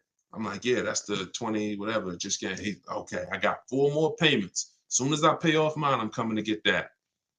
Horrible. Now I sit that person down, try to educate them on leasing because you're running a race, paying off this car, and as soon as you pay it off, you're going to start a whole nother race on another car. So yes, you can, yeah, you can certainly. We never now look. Every lease doesn't have equity, so let's be clear on that. But we never return a lease to a dealership without doing an equity assessment, because many of you, unfortunately, especially all through the pandemic, you were taking leases back and you were giving leases back that had money in them, or you were saying, okay, I know I have equity, but you got to work a deal for me. We don't let someone tell us how much equity we have. We get our payoff, and then we call and we get offers for our car. And we get our payoff from our bank or leasing company, and then we call and we get, we go online, we get online cash offers. That tells us how much equity we have. We don't let a dealer tell us how much equity we have at all. All right. This one's TikTok. Nissan said I can't sell my lease to anyone other than them. No, you can. Okay, see how wording, here's what's important about wording. Your third party restriction means you can sell to any Nissan dealer. So what we do after we get our online offers, we call and we get bids from Nissan dealer used car managers. It doesn't mean, you go in and you talk to one dealer or the dealer you bought your car from. Oh, they said I can't sell to anybody but you. First of all, every Nissan dealer is independently owned and operated. So what I want you to know, if you've ever thought that, some people didn't know, you're not going to, these dealers are all owned. See, when you think all of these Nissan dealers are one, that's why you don't make them compete. See, you've been taught, or you've been schooled to think, yo, these are all one dealer. Every Nissan dealer I drive by, that's Nissan. That's why some people say, I won't do business with Nissan. Had a bad experience with that dealer. They're all different. They're all independently owned and operated. And that's why when you start using what I'm teaching you, which is making people compete, you're going to see how different they are. Oh, this one's trying to beat this one. These 3 right here are all high. Matter of fact, all 5 of y'all are high, but this one over here that was 45 minutes away, he beat the price on all of y'all. That's what you got to understand. These dealers are independently owned and operated, but they've trained you to make you think they're not, so that you just keep coming to the one that's closest to you. But yes, we make those dealers, when we have we've had tons of people sell vehicles with third-party restrictions. You get bids from used car managers, because your Nissan might be worth 15 to this Nissan dealership. To this Nissan dealership, it's worth 16. To this one, it's worth 16.5. To this one, it's worth 17. And if you just go into one dealer and give them that car, you're leaving thousands of dollars on the table. And I'm only interested in talking to the people who are like, Deshone, I'm done leaving money on the table. If that's you, then just keep listening and unlearn what you've been taught. A big part of what you're going to do here is unlearn the bad advice. We're going to make sure of it. All right. Mike Kelly. This one's Facebook. Is there a source anywhere that will tell you any and all rebates available on the vehicle you're looking for? No. Nope. You must shop offers. If there was just, it'd be great to just know all public nope. Rebates, brand new cars and leases. There's nowhere you can go that say, oh, look, they have all these rebates. Example, like I talked about Sean. I pulled his deal. Sean is somebody that uses my stuff, and if you use my stuff, you get multiple offers.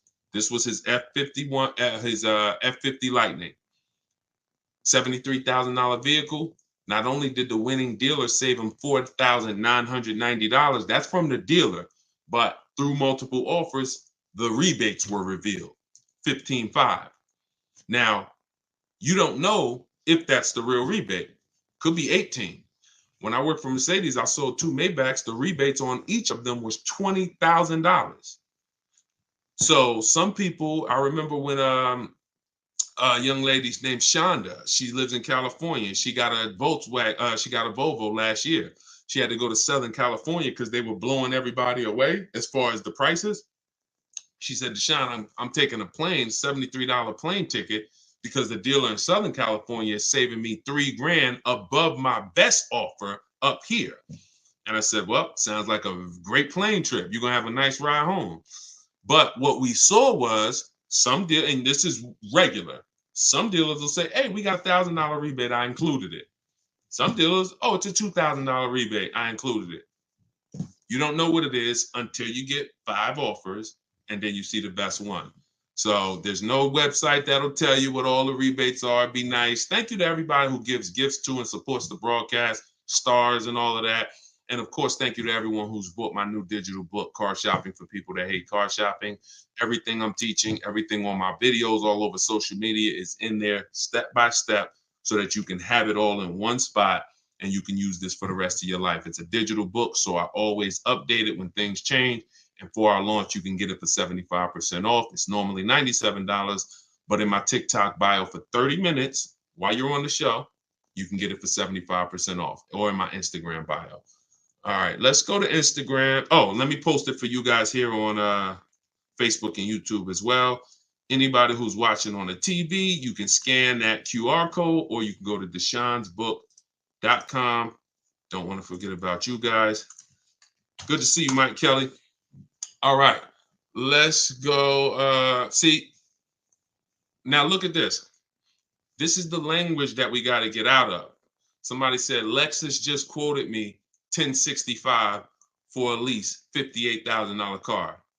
Now, I don't know if this person just jumped on, but about 5 minutes ago, I was talking about Nissan. See how we talk about one dealer like it's the company? And see, that eliminates our ability to tap into multiple offers. Lexus didn't quote you anything. Lexus is the big company, Lexus USA, that makes cars and has a bank and you know, has multiple franchise dealers. That's Lexus. You went to Lexus of Rockland County and they quoted you that. You went to Lexus of Englewood and they quoted you that. You see what I'm saying? When you understand that these dealers are independent, you'll stop calling them the brand. They're not the brand. And you'll also start to get multiple offers because Lexus of Englewood competes against this dealer. And so we will never buy a car without getting at least 5 offers, because 80% of dealers are overpriced. 80% of dealers will sell you a car 3, 4, 5 grand above what their competition will. 10 grand, doesn't matter, as much as they can get. 20% will blow their competition prices away. And that's who we find, and that's who we buy from. And we do that right here from home.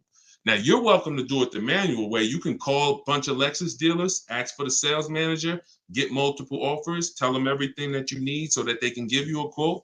You're more than welcome to do that. I do it online. I have the strategy I call it 25 to 5. We connect with 25 dealers, one, because I want to shop out of all their inventory. When you're buying or leasing a brand new car, you want to shop out of all these dealers' inventories so that we don't have to hear, oh, I don't have that color. Oh, you know what? That one's hard. I don't really have it with that option. When I'm shopping out of 25 dealers' inventories, very rarely do we hear that, unless it's just a rare car, and in which case, we wouldn't have, going into 2 dealers would have not worked for us anyway. So when we find out, we don't believe something until 5 dealers say it, 10 dealers say it. 1 dealer, no, we don't believe that. All right, let's keep them going. Great questions. Let's keep them going. Keep typing your questions. No, maps is not in my book. Do not, if you're in maps, you don't need my book. You're in the video version of my book and you're coaching with me. So if they're two totally separate things. Totally separate things. Oh, you just came from the masterclass. Okay, so you're choosing if you want to join MAPS. It's up to you. It's up to you. Or you can get the book. It's up to you. I provide the information. I don't hold back information. It just depends on what experience you want. You can come on here and let's ask questions, and I'm gonna give you the strategy. You can try to remember them. You can watch all my videos. You can get the book if you want it all in one spot. It's totally up to you. As long as you get the information and shop right, that's all I care about. Is it better to lease or own a car? Monica, this is a great question. And I told you guys, someone's gonna ask the same question as you. This is the first. Okay, so I'm gonna give you the formula that will save you the money that you need to save and will forever answer the question of should I lease or buy this next car? It's very simple. This question has nothing to do with how much you drive. It has everything to do with how long you're going to keep the car. Because the expense that you need to concern yourself with when it comes to leasing versus buying is the unseen expense, depreciation. When you are buying a car, if you are keeping it 7+ years, like once you get to about 7 years, your depreciation has really cooled off and leveled out. What does that mean? You're not losing a lot of value in your car every year. When you buy your car, the first year, the second year, the third year, the fourth year, the fifth year, you're losing high percentages of the value. Whether you drive it or not, doesn't matter. You could have it parked outside. It's just going down, going down, going down. This is why you got to be clear on the fact, here's what you got to understand. I pay for my mileage. I pay for my usage, whether I buy or lease. Because how many people have either said this or you've heard somebody say it? Oh, I want to drive as much as I want, so that's why I don't lease. Who's heard that? Or said that. Honestly, I like to drive as much as I want to, so that's why I don't lease. Let's see. Okay, lots of you. So you pay for that mileage whether you buy or lease. When you start realizing that, now your mission is going to be, if I pay for it whether I buy or lease, which one do I pay less for?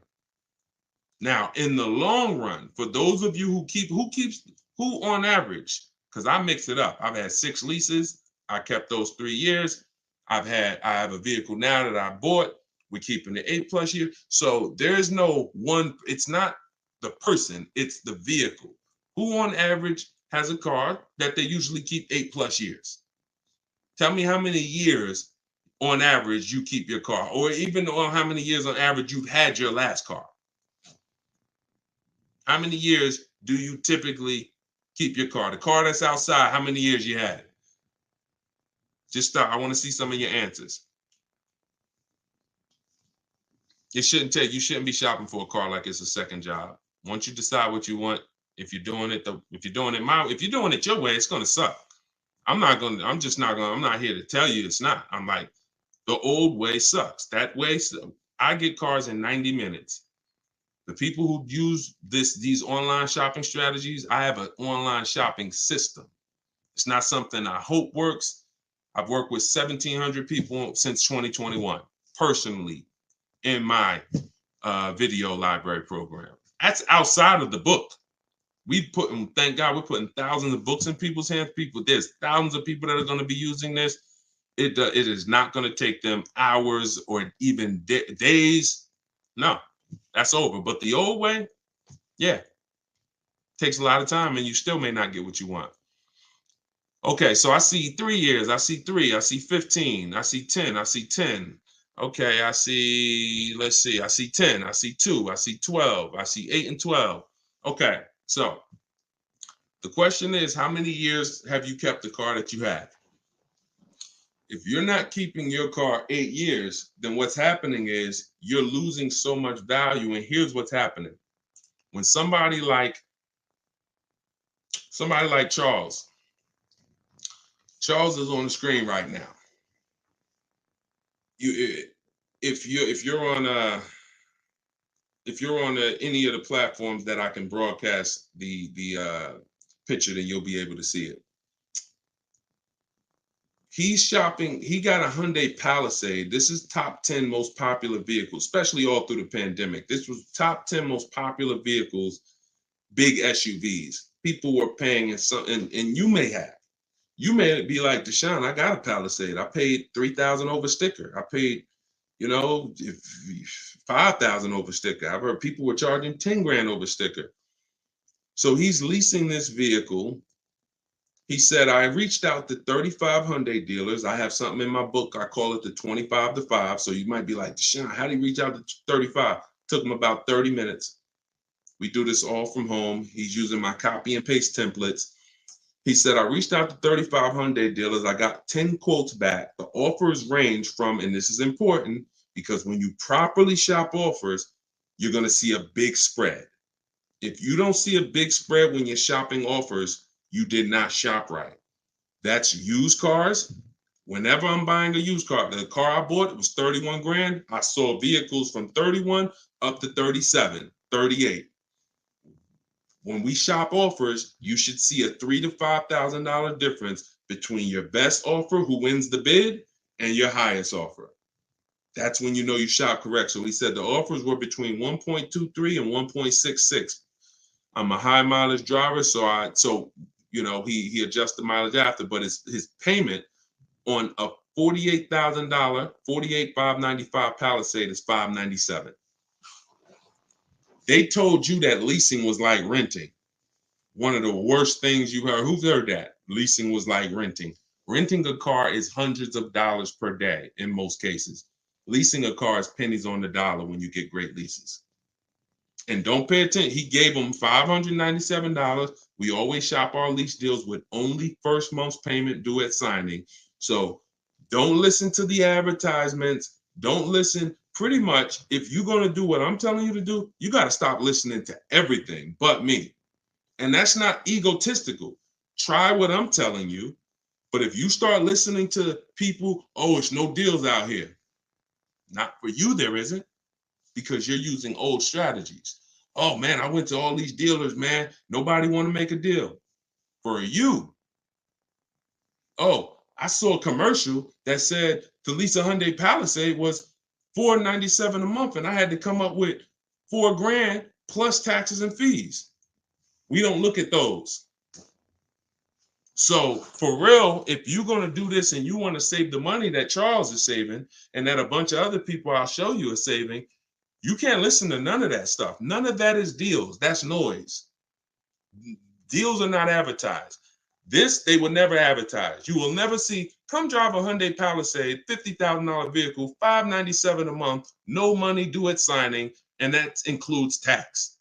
You'll never see it. That's a real deal. Real deals are not advertised.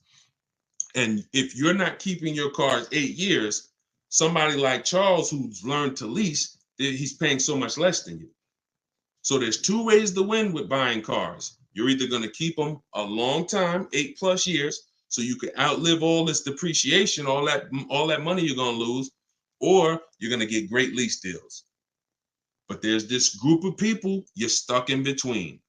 You like, some of you buy and keep. Look at all the people on here who put 10 years, 10 years. Those are people you won. You kept a vehicle 10 years, even if you overpaid for it a little bit, you still won, because the long-term wins, the long-term value will exceed anything that you might have overpaid for. Now, if you got a crazy deal and crazy huge discount, even better. Those are the people who win. But the leasers who get great lease deals, you win. But the people who you're stuck in between, you buy your cars and then you trade them in.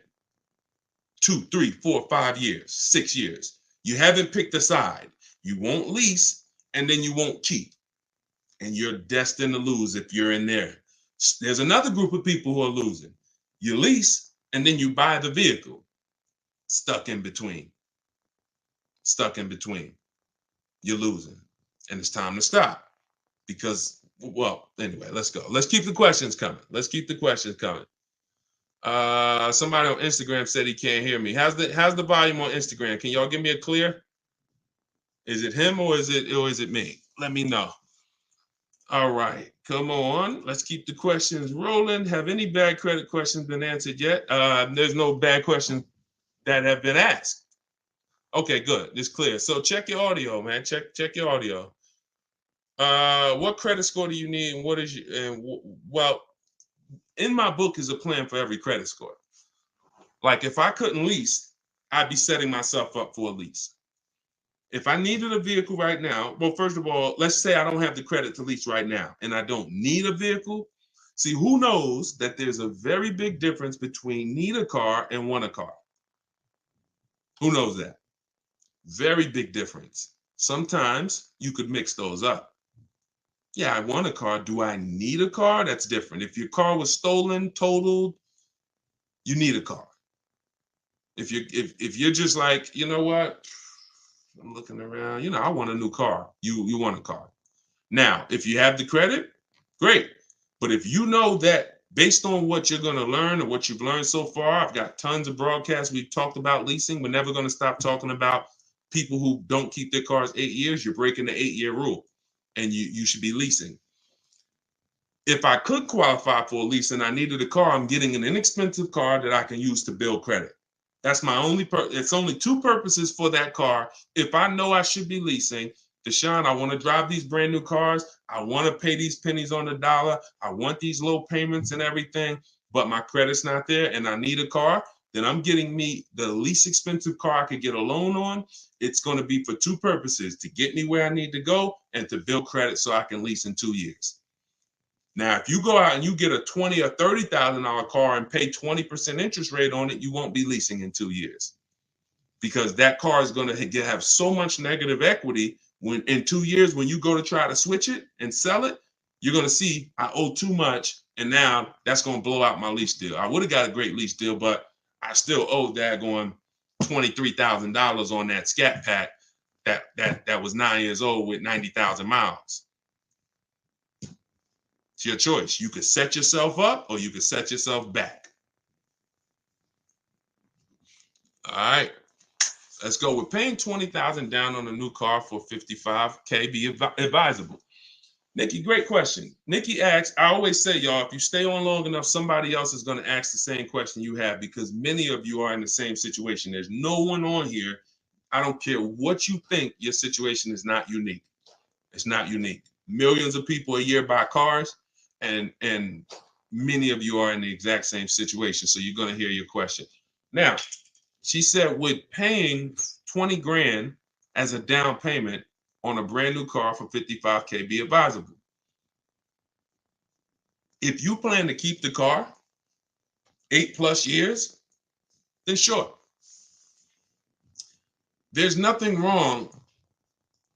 See, I want you to look at down payment money when you're buying, like paying cash. People weigh it the same. What's the rate? What am I doing with my money? So let's say the interest rate, before we buy any car, we always check to see is there any special interest rates. 0%, 0.99%, 1.99, especially in the days where interest rates are high. We check this. We check this anyway, but it doesn't matter. Interest rates could be super low. We're still going to check this. So some people will say, if the money is very cheap, then I'm not going to put much money down if my money is working for me. So let's just say you got 20 grand under the mattress or in a safe, then that money's not working for you. It's just cash. So you may not care about throwing it at the car. Someone who has money in the stock market and mutual funds and real estate and investments that are earning them, 8-10% or more, they're going to put less down and they're going to use the bank's money if it's cheap.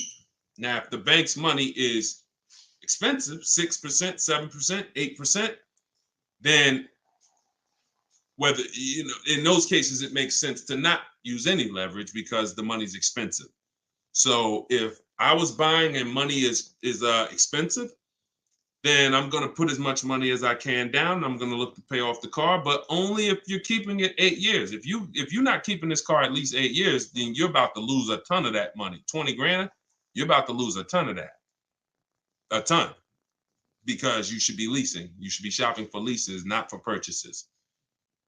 We must, if your goal is not to be one of the people on here, when I ask how long have you had your car and they put 9, 10, 12 years, if your goal is not to get to that level, because at that level, you've outlived depreciation. Your car has lost tons of value the first 3, 4, 5, 6 years, tons of value. But it gets to a point where it's cooled off. It gets to a point where you're not losing that much money anymore. And that's where most people go and trade a car and do it all over again. They say, look, I went through the worst depreciation for 6 years, but let's go and do this again now. Start all over. Where you're supposed to be at that point, like, now this is where I keep it. Car's paid off, depreciation's cooled off. I'm going to keep this thing, and I'm going to now get all of this money that I put into this car back out of it. I'm not going to go swap this and do this thing all over again. If you are that per Deshone, I'm not keeping a car that long, then you should be shopping for leases. Deshone, I don't have the credit, then you should be getting a car that sets you up for a lease in 2 years. Very simple. Boundaries. Key Rock, good to see you. Good to see you. I see a lot of people. If this is your first time on the broadcast with us, can you type a 1? I always like to shout out the new people and shout out to the sharers. Shout out to everybody who tagged somebody, who invited somebody to the broadcast. On Instagram, if you hit the share button, you could actually run down the list and just share with like several of your friends. And look, I'm just telling you, as we get this information out, you don't want to see your friend's car deal in a year. And you like, when did you get that car? And you like, you don't follow Deshone? And I know I never heard of him, because most people have no idea who the heck I am. And you like, man, I've been following him for like a year. No, didn't I tell you I was shopping for a car? Why you ain't telling me about him? Now you might lose a friend. You might lose a friend. I'm just saying. All right. To everybody that just jumped on, everything that I'm teaching, if you've seen any of my social media videos, it all comes out of my brand new book, Car Shopping for People That Hate Car Shopping. It's a digital book, and I kept it digital because I have links in there. I got links to videos. I got links to my scripts, and I update it when things change in the market. If I had 100,000 books in your houses, now something changes, a website changes. That now here's what you'll be hearing. Hey guys, yeah, I know you bought my book last year, but you know, a couple of the websites changed, so I just released volume 2, the updated version. Go get that now. Right in my that's the only thing you could do. I wouldn't be wrong. It's just that's all you could do if you have a print book. With a digital book, update, you open it a year from now. Any websites that are not relevant anymore, like Vroom went out of business a couple months ago. They weren't part of our bidding strategy. You open it up, you don't see Vroom because I updated the file. So you can get it for 75% off as part of our launch. In my TikTok bio, it's normally $97. In my Instagram bio, or you can go to deshonesbook.com if you're on Facebook or YouTube. I'll put the link for y'all. And let's keep the questions coming. Let's go. But get your book. Once 30 minutes expires, it's $97, which is still great money. So it doesn't matter. You're still going to win. But 24 is better than 97. All right. Let's see. This one's from Facebook. We're taking questions from all platforms, so keep typing them. I typically lease, but I want to buy a used car 3 years or older. Plan to keep it for a minimum of 3 to 5 years. Can't make this stuff up. Paul, how long you been on the broadcast? How long you been on the broadcast, Paul?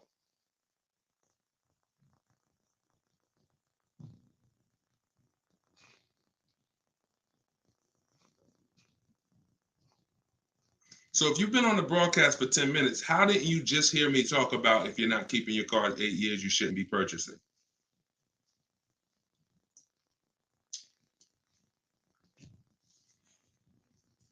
You're losing, brother. You're losing. I'm making this as clear as it can possibly be. You need to be locked in.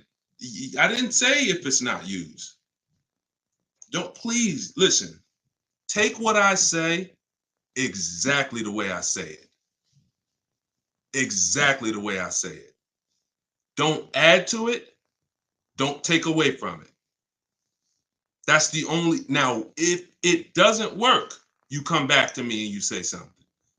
But if I'm teaching you something that I would, and I hate this, 90% of people are doing incorrectly, then in order for you to really win, you got to be totally locked into the details, bro. Like, we talking numbers, we talking financial, like we talk. So you got to be in, and look, because this is new for you, you might have to be like, all right, D, I got to go back and I got to rewatch the broadcast.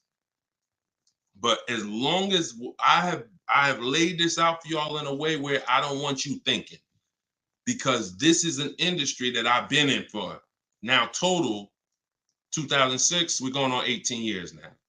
And I know that in order for you to win, all of you, I have to make this in a way where you guys don't have to think. Because the minute you start, got to think, and I got to remember, what should I say there? I'm setting you up for failure. So best thing is just, if you hear Deshone say this, lock it in as a rule, especially if I say it's a rule, like the 8-year rule. And the 8-year rule is this. This is step 1 in my book. My book is 7 steps. Step 1 is the most important question. How many years are you keeping the car? Why is that the most important question? Because that's going to determine whether you buy or lease. If you answer that question and say 8 years, you're buying. If you say 3 years, you're leasing.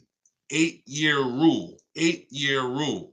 If I'm not buying if I'm not keeping 8 years, I shouldn't be buying. And I don't care how much money I save. If I buy when I should have leased, it does not matter how much money I save. Let's go back to one of these lease deals. Let's look at Danielle. Danielle is driving a $44,000 Audi. She's paying $550 a month. Let's just say somebody went in to buy that same Audi. Y'all, shout out to y'all liking this, tapping the screen on TikTok. I appreciate y'all shooting the likes up. Let's just say Danielle, who leased this Audi for $550 a month, that's all she gave them, $550. She drove off. Let's just, I want to show you, to hammer this home, this buying versus leasing thing. I'm like, we're gonna hit it from all angles. Like, we are gonna hit it straight on, from the side, hook it, uppercut, because you gotta be, because they've been hitting y'all with bad information for so long. They've been hitting y'all with bad lease commercials, Dave Ramsey videos, viral videos. They've been hitting y'all with all this stuff from so many angles, so we got to do it the same way. So let's take Danielle, who got a really good lease, $550 a month, and it's a $44,000 car. I want to show you that if you buy when you should have leased, it doesn't matter how good of a deal you get. You lost. You lost big money. Let's say somebody comes in and they're looking at the same Audi that Danielle just leased. She just leased it. They want to buy it. Now, let's just say let's say they get a bet. Let's say they even get multiple offers like I teach, and somehow they save $5,000. Just make up a number. Save daggone more than 10% of the price. So they buy that car for $39,000. Now, once their taxes and everything go in, they're going to be about $42,000. Every $5,000 is what, y'all? Every $5,000 that you borrow on a loan, some of you know, if you're new, you may not know, but you're about to find out. Every $5,000 is how much per month? So this person came in, they used their skills, they might have used a negotiator, or they used my strategy, got bids. They end up getting a $45,000 Audi, $44,000 Audi for $39,000. Now they're going to finance about $42,000. There we go. Thanks, MK. Every 100, it's $100. So where does that put them per month? 42, about $830. Yeah, but he saved $5,000. Matter of fact, no, man, he stole a car. He saved $10,000. He went in, got the brand new Audi A3, saved $10,000. They just wanted to give him a price no one else in the country has ever gotten. We want to give you a price no one else in this world has ever paid. Take $10,000 off that. Instead of 44, sell it to him for 34. My God, I really won with this. Now, Danielle drove off at 550. He gets it for 34, taxes and everything. He's about 38. Every $5,000, $100 a month. What's his payment? 38, 750.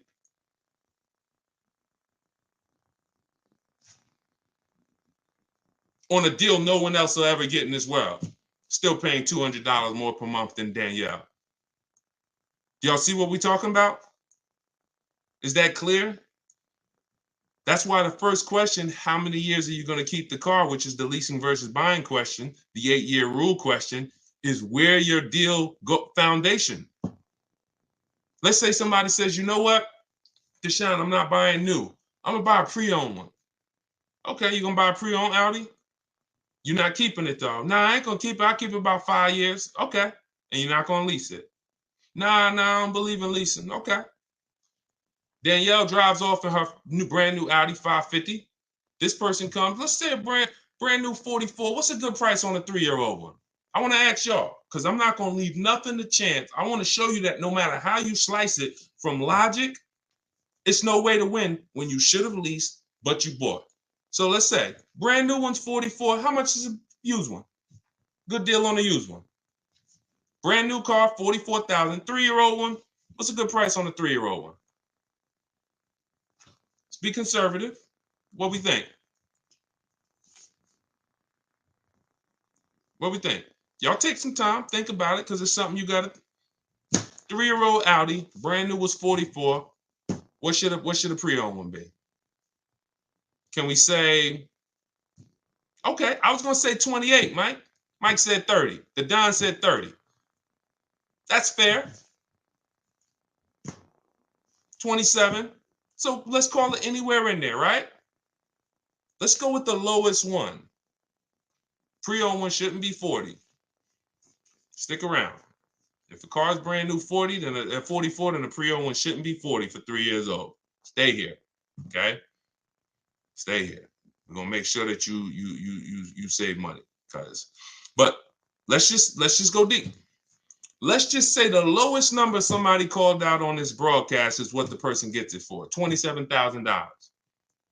$27,000 tax, put them about 30. Every $5,000, how much a month? $100. What's their payment? $600.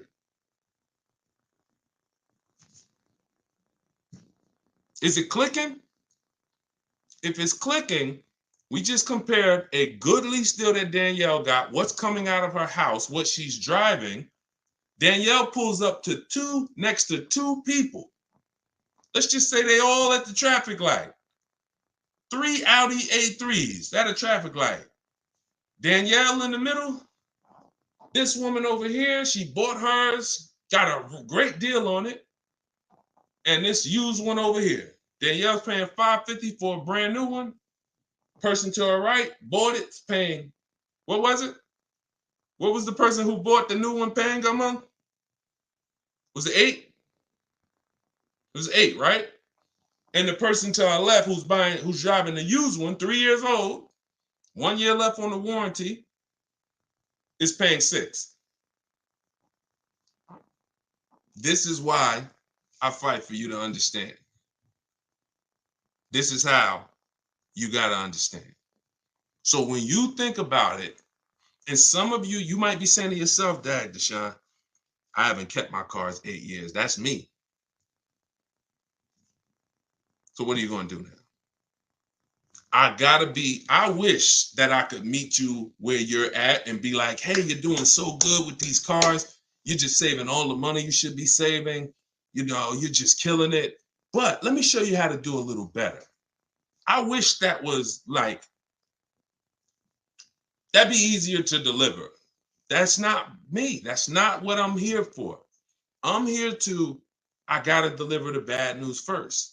I'm from an industry that taught you how to do things wrong. And then you got influencers who talk about cars, who know nothing about financial strategies with cars. They done gave you strategies that have failed you. So I got to come in and tell you, yo, that was all wrong. Now it hurts because you're like, Dag, I lost money. But I'm the only one that's going to give you something that say, all right, you lost the money, but you still got a couple more cars left. We still got your family. You still got your friends. We could win from now on. So that is the rule. If you are not keeping your cars 8 years, doesn't matter you buy, doesn't matter new cars, used cars. When you say, I want a new car, if you ain't keeping it 8 years, you should be shopping for great lease deals all day long. You're going to keep tons of money in your pocket. You're going to drive the best cars. Now, if you're like the opposite, Deshone, I'm keeping my cars 8, 10 years, then you shouldn't even be thinking about leasing. Now, that doesn't mean that's your family, because your child might be, or your spouse might be, you know, man, I don't want to keep this one 8 years. Okay, then your spouse should be getting a lease and you should be getting a purchase. Every car could be different. All right. Everybody getting value out of this? If you're getting value, type $signs. If you're getting value, I know, look, I don't mind. I'm from an industry of confrontation, so I don't mind coming in and having the latest down. But here's what I do know. A year from now, 5 years from now, you're going to be like, man, I'm glad I learned how to do this thing right. Outside of the bidding, outside of the getting, how we shop, that's one thing. We get bids. You're going to love that. You're not going to be doing this negotiations anymore. If you're not a good negotiator, type not good. If you're not a good negotiator, type not good. I'm going to show you how bids is going to save you all the money. Danielle she's not negotiating. She didn't negotiate for this $550 a month. She sat at home, she got bids. Sat at home, did all her deals, made people bid for her business. Did all her counter offers that I told her how to do online, email. They ain't got to talk to nobody. That's how you win. When you're typing Deshone not good, you win by making people bid. All right? That's how you do. But outside of how we get deals, the leasing versus buying, that's the foundation of the deal. And if your deal's on the wrong foundation, you can't get a good deal. So the first thing you always got to do, put your deal on the right foundation. I should be leasing based on how long I'm going to keep the car. I should be buying based on how long I'm going to keep my car. All right. Is it true that you're not responsible for major repairs when leasing? That's correct. Now, you can't bring the vehicle back damaged, but if you have an accident, you run it through insurance, it doesn't affect you. You have no penalties. You could have 10 accidents when you're leasing, as long as you run them through insurance. Now, if you had 10 accidents on a purchase, what is that doing to your value? You owned your car, you got 10 accidents. If you lease, you don't have to worry about it. Let me put my banner back up for those of you who just jumped on, or those of you who are like Deshone. I need that book. What's the name of it? My new digital book is called Car Shopping for People That Hate Car Shopping. It is not just leasing versus buying like I just broke down, but also how we shop and make dealers bid for our business, how we make banks bid and credit unions bid, and how we make buyers bid. We don't trade cars. So everything is in there, and you can get it for 75% off. It's normally $97. It'll be in your inbox in literally 10 minutes or less, really like 3-4 minutes. You can get it in my TikTok bio, but it's only 75% off for 30 minutes. Once it goes to zero, it goes back to $97, which is still a great price. Or you can get it in my Instagram bio, click that website, and grab your copy for 75% off. But yeah, when leasing, here's the key. When leasing, you may have heard that with leasing, oh, the car has to be perfect. Absolutely not true. Many leasing companies have something called the credit card rule. So if a scratch could be covered by a credit card, they're not going to charge you. They allow for normal wear and tear. No bank, no leasing company expects you to bring a car back in 3 years looking like it just left the showroom. They allow for normal wear and tear. These are your dings. These are your dings. These are your brush scratches. You're in a shopping mall. Somebody opens their car, dings your car. Allowable. What's going to be billed is things that would be billed if you owned the car and was trying to sell it. See, if you own the car, people wouldn't be looking at that stuff saying, oh, I'm not buying it. Look, you got that little ding there. No, it doesn't affect your value that much. Now, if you came and the tires were bald, well, that affects your value. If you came and there was a scratch on it, looked like somebody keyed the car, oh, that's going to affect your value. Those things are those are the things that get billed for. and they call those excess wear and tear. That's not normal wear and tear. That means, a baseball-sized dent, a crack in the windshield. These are things that are called excess wear and tear. So, if you're getting billed for damage on your lease, it's because you've really gone outside of normal wear and tear. But the car does not need to be perfect. The car does absolutely not need to be perfect. They allow for normal wear and tear on a lease. Okay, let's see. Hold on. All right, we got a little more time. Let's keep it going. Jay, I have the book. Use it. Congrats. Use it and win. And please, everyone who has the book, please DM me. I don't see DMs, so I'm not even gonna say DM.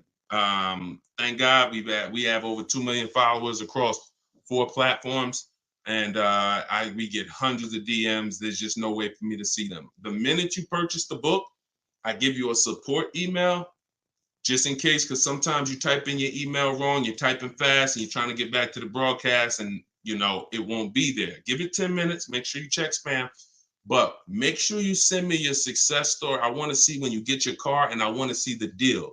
See, this is the difference when you start getting great deals. Let me tell you how different this is going to be. You're going to be just as excited about the deal as the car. See, people, if you don't know how to get great deals, you don't broadcast the deal. You just say, oh, look at my new car. When you start getting incredible deals, Danielle, when you start getting deals like this, and it's not just leases. We got tons of people who got purchase deals too. Like I showed Sean. Sean's getting an F-150. Look, he's getting an F-150 Lightning XLT. He sent me this a couple days ago. $73,000 MSRP. He's getting $20,000. He's getting over $20,000 off. He's purchasing that, keeping that truck. So when you start getting stuff like this, you're going to broadcast the deal. So you're going to be so excited. Yo, not only did I get this great car, look at what I did. So send me that. Deshone, look at what I just paid for this. Yo, look at this lease deal I just got. Deshone, look at this used car. Look how much I just saved from the original MSRP. That's when you are confident in the deals. Because I know you buy your cars and you don't want to talk numbers. Most people will not send me numbers. Most people will not send me numbers. I've been on social media now for May 2021, going on 3 years. Very rarely do I get a deal that somebody bought. You don't have confidence in the deal. And no one wants to hear that you overpaid. So, but now, oh, you'll be emailing me. Deshone, look at this price. Yeah, I stole this car. Look at this, Deshone. This was the lowest out of all the offers. And that's what I want. No, Stephen, you shouldn't be buying your lease. All you're doing when you're buying a lease, look, somebody, this is TikTok. Somebody asked, should I buy my lease? Why? And the answer is no, unless you're keeping it 8 years. Because here's the thing. I know some of y'all may have heard about, heard this thing that's not a thing called lease to buy. Who's heard about that? Who's heard lease to buy? Who's heard that? Lease to buy. Who's heard that? Okay. Steven said, I never heard of it. Okay. What it is people will lease their car, turn around and buy it. We don't do that because you've already had the car for 3 years. And what you're doing is it goes back to not picking out. If you say all you're doing when you buy a lease is buying a used car, that's it. If you look at it the exact same way, that is exactly what it is. So when you look at it that way, now what you're asking yourself is, Deshone, should I buy a used car or should I lease a new car? Now, if you tell me you're keeping it 8+ years, then buy the used car. That's the only thing you're doing when you buy your lease. You're buying a used car. People used to come into the dealership. It was one of the least exciting things that I ever did. I'm gonna tell you why. And I would try to make it exciting. It never was. People come in. I set up the appointment for them to come buy their lease out. They wouldn't listen to me in some cases. Now, again, if you're keeping the car forever, if you say, Deshone, I love this car, you know what? I leased it for 3 years. I could see myself keeping it for another 8 to 10. Easy. I love this car. Then buy it. 100%. But a lot of times, nope, it wasn't. They come in and they just like, you know, oh, I don't feel like shopping, or hey, you know, whatever reason, they buy the lease. They come out of the office and I'm like, all right, hey, paperwork's done, because you're literally starting another loan, or you're laying out a good financial check for a car you've been driving for 3 years. At least when you lease, at least when you buy a used car, it's a different car, you know? So it's like there's some excitement there. It's new to you. It's new to me. So when you buy your used car, it's like got me a new car.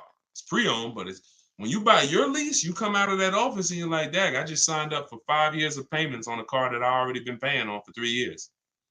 Most people who are going to buy their lease, it's going to take a 5 or 6 year loan to get the same or similar lease payment. So if your lease payment was $400, usually to get to about a $400 finance payment, you need a 6 year loan. What's 6 plus 3? 3 years you leased it, and then you take a 6 year loan. 9 years. 9 years. Name of the book is Car Shopping for People That Hate Car Shopping. Somebody asked, what's the name of the book? So anybody on here, you all are smart adult. Would anybody on here sign up for a 9 year loan? Anybody? Anybody? No. No. Look, she said, hell no. No. So that's what most people are doing when they're buying their lease. And you look up, you look up, and a lot of people ain't even planning on keeping it. They just don't want to shop. See, when you learn to shop, Stephen, you'll see it's deals everywhere. Like the deals, like I've been helping people for the last 3 years make deals all across the country. It's deals everywhere when you know how to shop. When you don't know how to shop, there's deals nowhere. So most people, they're just buying their lease to buy some time. Here's what happens. Literally, they'll pay the lease for 3 years, buy it, take out a 6 year loan. You look up in 3 years or 2 years, let's say 3. And you're like, all right, you know what? The market seems a little better. Meanwhile, it's been fine the whole time. And you're like, okay, man, I've been driving this car. I leased it for 3 years. I had it for 6 years, man. Let me go and get something else now. Shop. You still owe 3 years of payments. What a shame to have a car you paid on for 6 years and you still owe 3 years of payments. One of the worst financial decisions people are making. But again, if you're going to keep the car long term and pay it off, keep it 8 more years, then buy the lease. But if that's not you, you should be shopping for an aggressive lease deal right now. All right. This one's Facebook. Sandy said, Brother Deshone, help a brother out. So I'm looking for a Benz GLS 2018 to 20. I'm having trouble with the sheet. I can't figure out the discount because I can't obtain original sale price. Also, when listing from highest to lowest, should I list from range of years, or each sheet is broken down by years? I always do lowest to highest. I do the lowest price to highest. So whenever I open up the offers, you're using what's in my book, Sandy. You just open up, once you have the marketplaces, you create your account, you open them all up, and then you're sorting lowest to highest, because you can't. Who knows what we're trying to do when it comes to market value?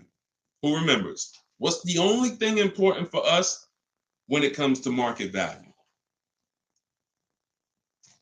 Let's see. And you know what? We've been getting a lot of new people on here every broadcast, so I can't even ask that. I can't even ask that because, you know, a lot of people on here for the first time. Yes, Mike called it. Yes, below market. So that's the only thing. So how do you get a below market used car? You gotta know what the market is. So when you open up those tabs, Sandy, you're going from lowest to highest because you need to see what the low side of the market is. Doesn't matter the year. I won't sort for the year. I will sort for the lowest value in the market, because if you've done the perfect budget calculator, which is in step 3, that's going to tell you, it's going to give you those goals of how much you can spend on a car with taxes and everything. And so when you have those goals, now what you're looking for is, I'll go lowest to highest, But if I see a 19 or something that I like, then I'll go with that because I know it's within my budget. So I just need to know what the lowest price in the market is. Now you could also do it by year. You want to do all the 18s, you could do that. You want to do all the 19s, you can do that. If you have, because what I would do is I look for the newest year first. So if I was looking 18 to 20, I'm trying to see is there a 20 in my budget? And then if I don't see it, all right, now let me add 19s. Is there a 19 in my budget? And then I go into 18. I'm only going older when I need to, not just from the start. I'm starting with the newest vehicle and seeing, can I get a great quality vehicle, new as possible, in that budget? And then if I can't, then I'm going to open it up to additional years. And when it comes to getting the MSRP, there's 3 ways to do it. You can try Get Clutch. I'm going to give you this website. Because every manufacturer doesn't have a deal with Carfax. Carfax shows the window sticker for the brands that they have a deal with. I think it's probably like 15, but there's 40 brands. So I would narrow it down to your top vehicles, and if you see that they're priced great, then you can use withclutch.com. I think it's withclutch.com. We're looking to build a software because they charge $5. I haven't found a spot that besides Carfax, and you've been able to get those Carfaxes on the dealers' websites, Sandy? You've been able to bypass, don't buy the Carfaxes on the marketplaces, go to the dealers' websites like the book says, and that's what you do. You need to get the original window sticker price, y'all. Because you're gonna pick the wrong car. I had 4 Infiniti trucks that I had narrowed my search down to, and they were all around the same price when I bought mine. They were all 2020s. They were all the same color, interior color. When I'm looking at them online, they all look the same. They're major differences, and the biggest difference is they're all asking between 30 and 32,000. But one of them brand new was 46, one of them was 48, one of them was 52, and one of them was 54.5, and that's the one I got. See how major that is? Dad, what if I would have picked the $46,000 one because they were asking 30? So I picked the one that was 46,000 brand new. So the one I got had the biggest discount. So when we're shopping, when we're making our final decision on which used car we're going to buy, we're not looking at the dealer, the discount the dealer is giving us. That doesn't matter. What matters is which one of these cars have the biggest discount from the original price when it was new. If this car was 50,000 brand new and they're asking 35, and then this car was 55,000 new and they're asking 35, this one's better. You're giving me 5,000 more value. I wouldn't know that. On top of that, I wouldn't even know what's in the car, what equipment, what packages. So I need to know that to be able to make the best decision. We shop different. We shop different. Normally in the left-hand corner under original MSRP. Oh, wait, I couldn't see that. All right, let's see. Anything on Instagram? We got a couple more minutes, and then we'll wrap. Shout out to everybody who got my new book. Use it. Use it. I don't even say read it. That's not a book you read. That's a book you use. It's a step-by-step action guide. Do this. Then do this. Then go here. Then type this in. And when you get to step 7, because it's 7 steps to saving time, money, and avoiding dealerships, when you get to step 7 is delivery. So when you get to step 7, I'm congratulating you. Good job. You stuck to the process. You saved money. Enjoy. Like, let's make sure delivery goes smooth. You shouldn't be reading step 7 and then saying, all right, I read the whole book. Now let me go back and car shop. No, that's not the way this book is. It's action guide. Normally $97. If you haven't visited the site yet, you can still get it for 75% off for 30 minutes as part of our official book launch. It'll be in your inbox in a matter of minutes. You go to my TikTok bio and grab yours. You can go to my Instagram bio and grab yours. And you'll have everything I teach in one spot, step by step. All right. I need this. Perfect. Now it makes sense. I was confused. You're the man. Appreciate you. Use it. I'm excited for you. Just stick to the process, and stay in the boundaries. You'll be just fine. It's different when you're operating with a plan. New here. Is this the help to when buying a car or selling? No, we're not. You're talking about selling cars as like a car salesman? No, we talk about buying and leasing cars, like, and how to get great deals. The book is normally $97. Somebody said, how much is the book? It's normally $97. That's the price it will be. That's the price it was before we launched it. And for our launch, it's 75% off. So if you get there before the timer is before 30 minutes, you get it for $24. And $97 is a great price, because you'll look back on it. If you use this book will save you. This book's probably worth $10,000. It's worth $5,000 each car you get, I would think. So depends on how many cars you're gonna get. Okay, this one's YouTube. How do you turn the rent charge on a lease agreement into an APR? No, we don't shop like that. You're not gonna do anything by converting so what he's talking about is taking the money factor and converting it into an interest rate. You multiply it by 2,400. That doesn't matter. Here's what matters. Listen, we take the way we do lease deals, we divide the MSRP into the monthly payment. That gives us a percentage. We divide the monthly payment into the MSRP. That gives us a percentage. This is based on the 1% rule. Every savvy lease buyer, well, most savvy lease people who've been getting great lease deals for like the last 20 years, you always knew about the 1% rule. It was like, if you could get at least 1% of the MSRP or lower, no money down, you stole it. So all my leases, every single time I've leased, and I haven't leased since 2019, that was my last one, have been under 1%. My Jeep Grand Cherokee, $35,000 vehicle, $330 a month. I had 4 Infinities, all under 1%. My Q50s, $45,000 vehicles, I was paying $3. My highest payment was $390. The one before that was $365 or $345. The one before that was $325. These were $40,000, $42,000 vehicles. My Pontiac G6s was $256 a month. These was like 20. That was my highest one. That was my first lease, and I had to pay a little bit more because I was just establishing my credit as a leaser. But even that was probably 1.1%. So the 1% lease rule has been around way before I even got into the car business. What wasn't around, though, was when people were paying too much for leases. So we came up with the 1.5% rule, because once your lease payment is more than 1.5% of the MSRP with no money down, you're paying too much for a vehicle you're giving back. So lots of people, especially through the pandemic, I was making videos, people were making videos, hey, you really should explore leasing. No one was telling you guys how to make sure you weren't overpaying for the lease. Now, that doesn't mean it's a great deal. Like, that was like the max, 2 extremes. 1%, I stole a vehicle. 1.5%, I overpaid. So somewhere in between here is good deals. So when you look at this and you're like, okay, lease deals. What was the question? Oh, no, it wasn't Stephen. It wasn't leasing seems so costly now. Somebody had said something. How'd I get on that subject?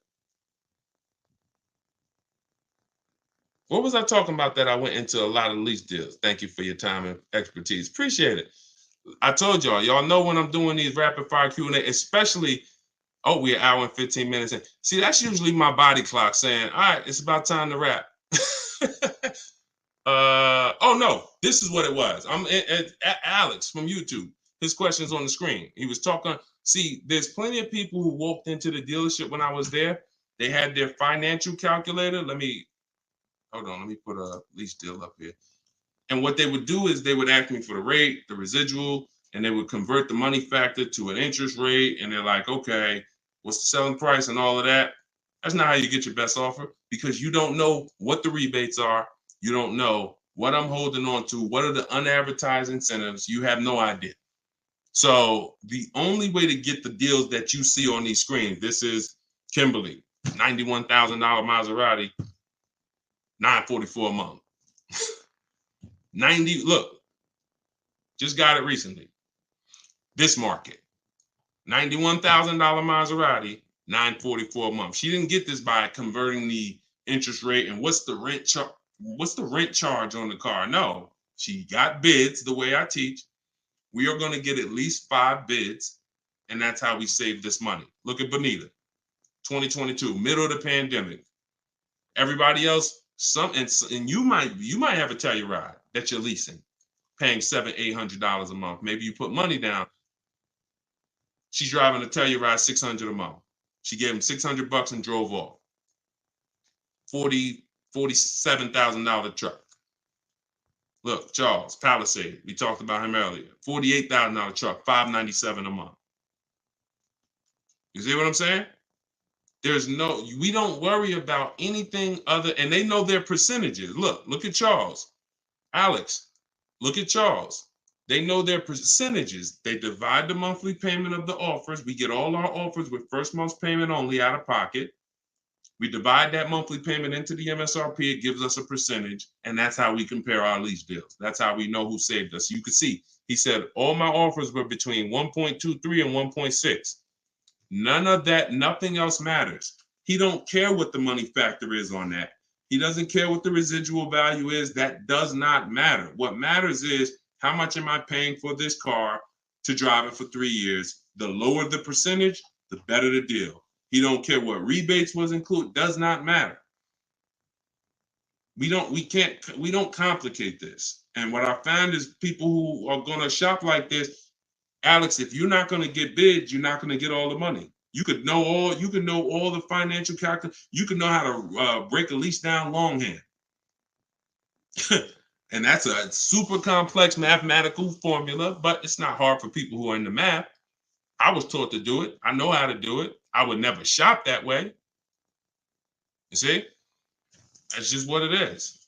You get bids. Stop negotiating, start getting bids.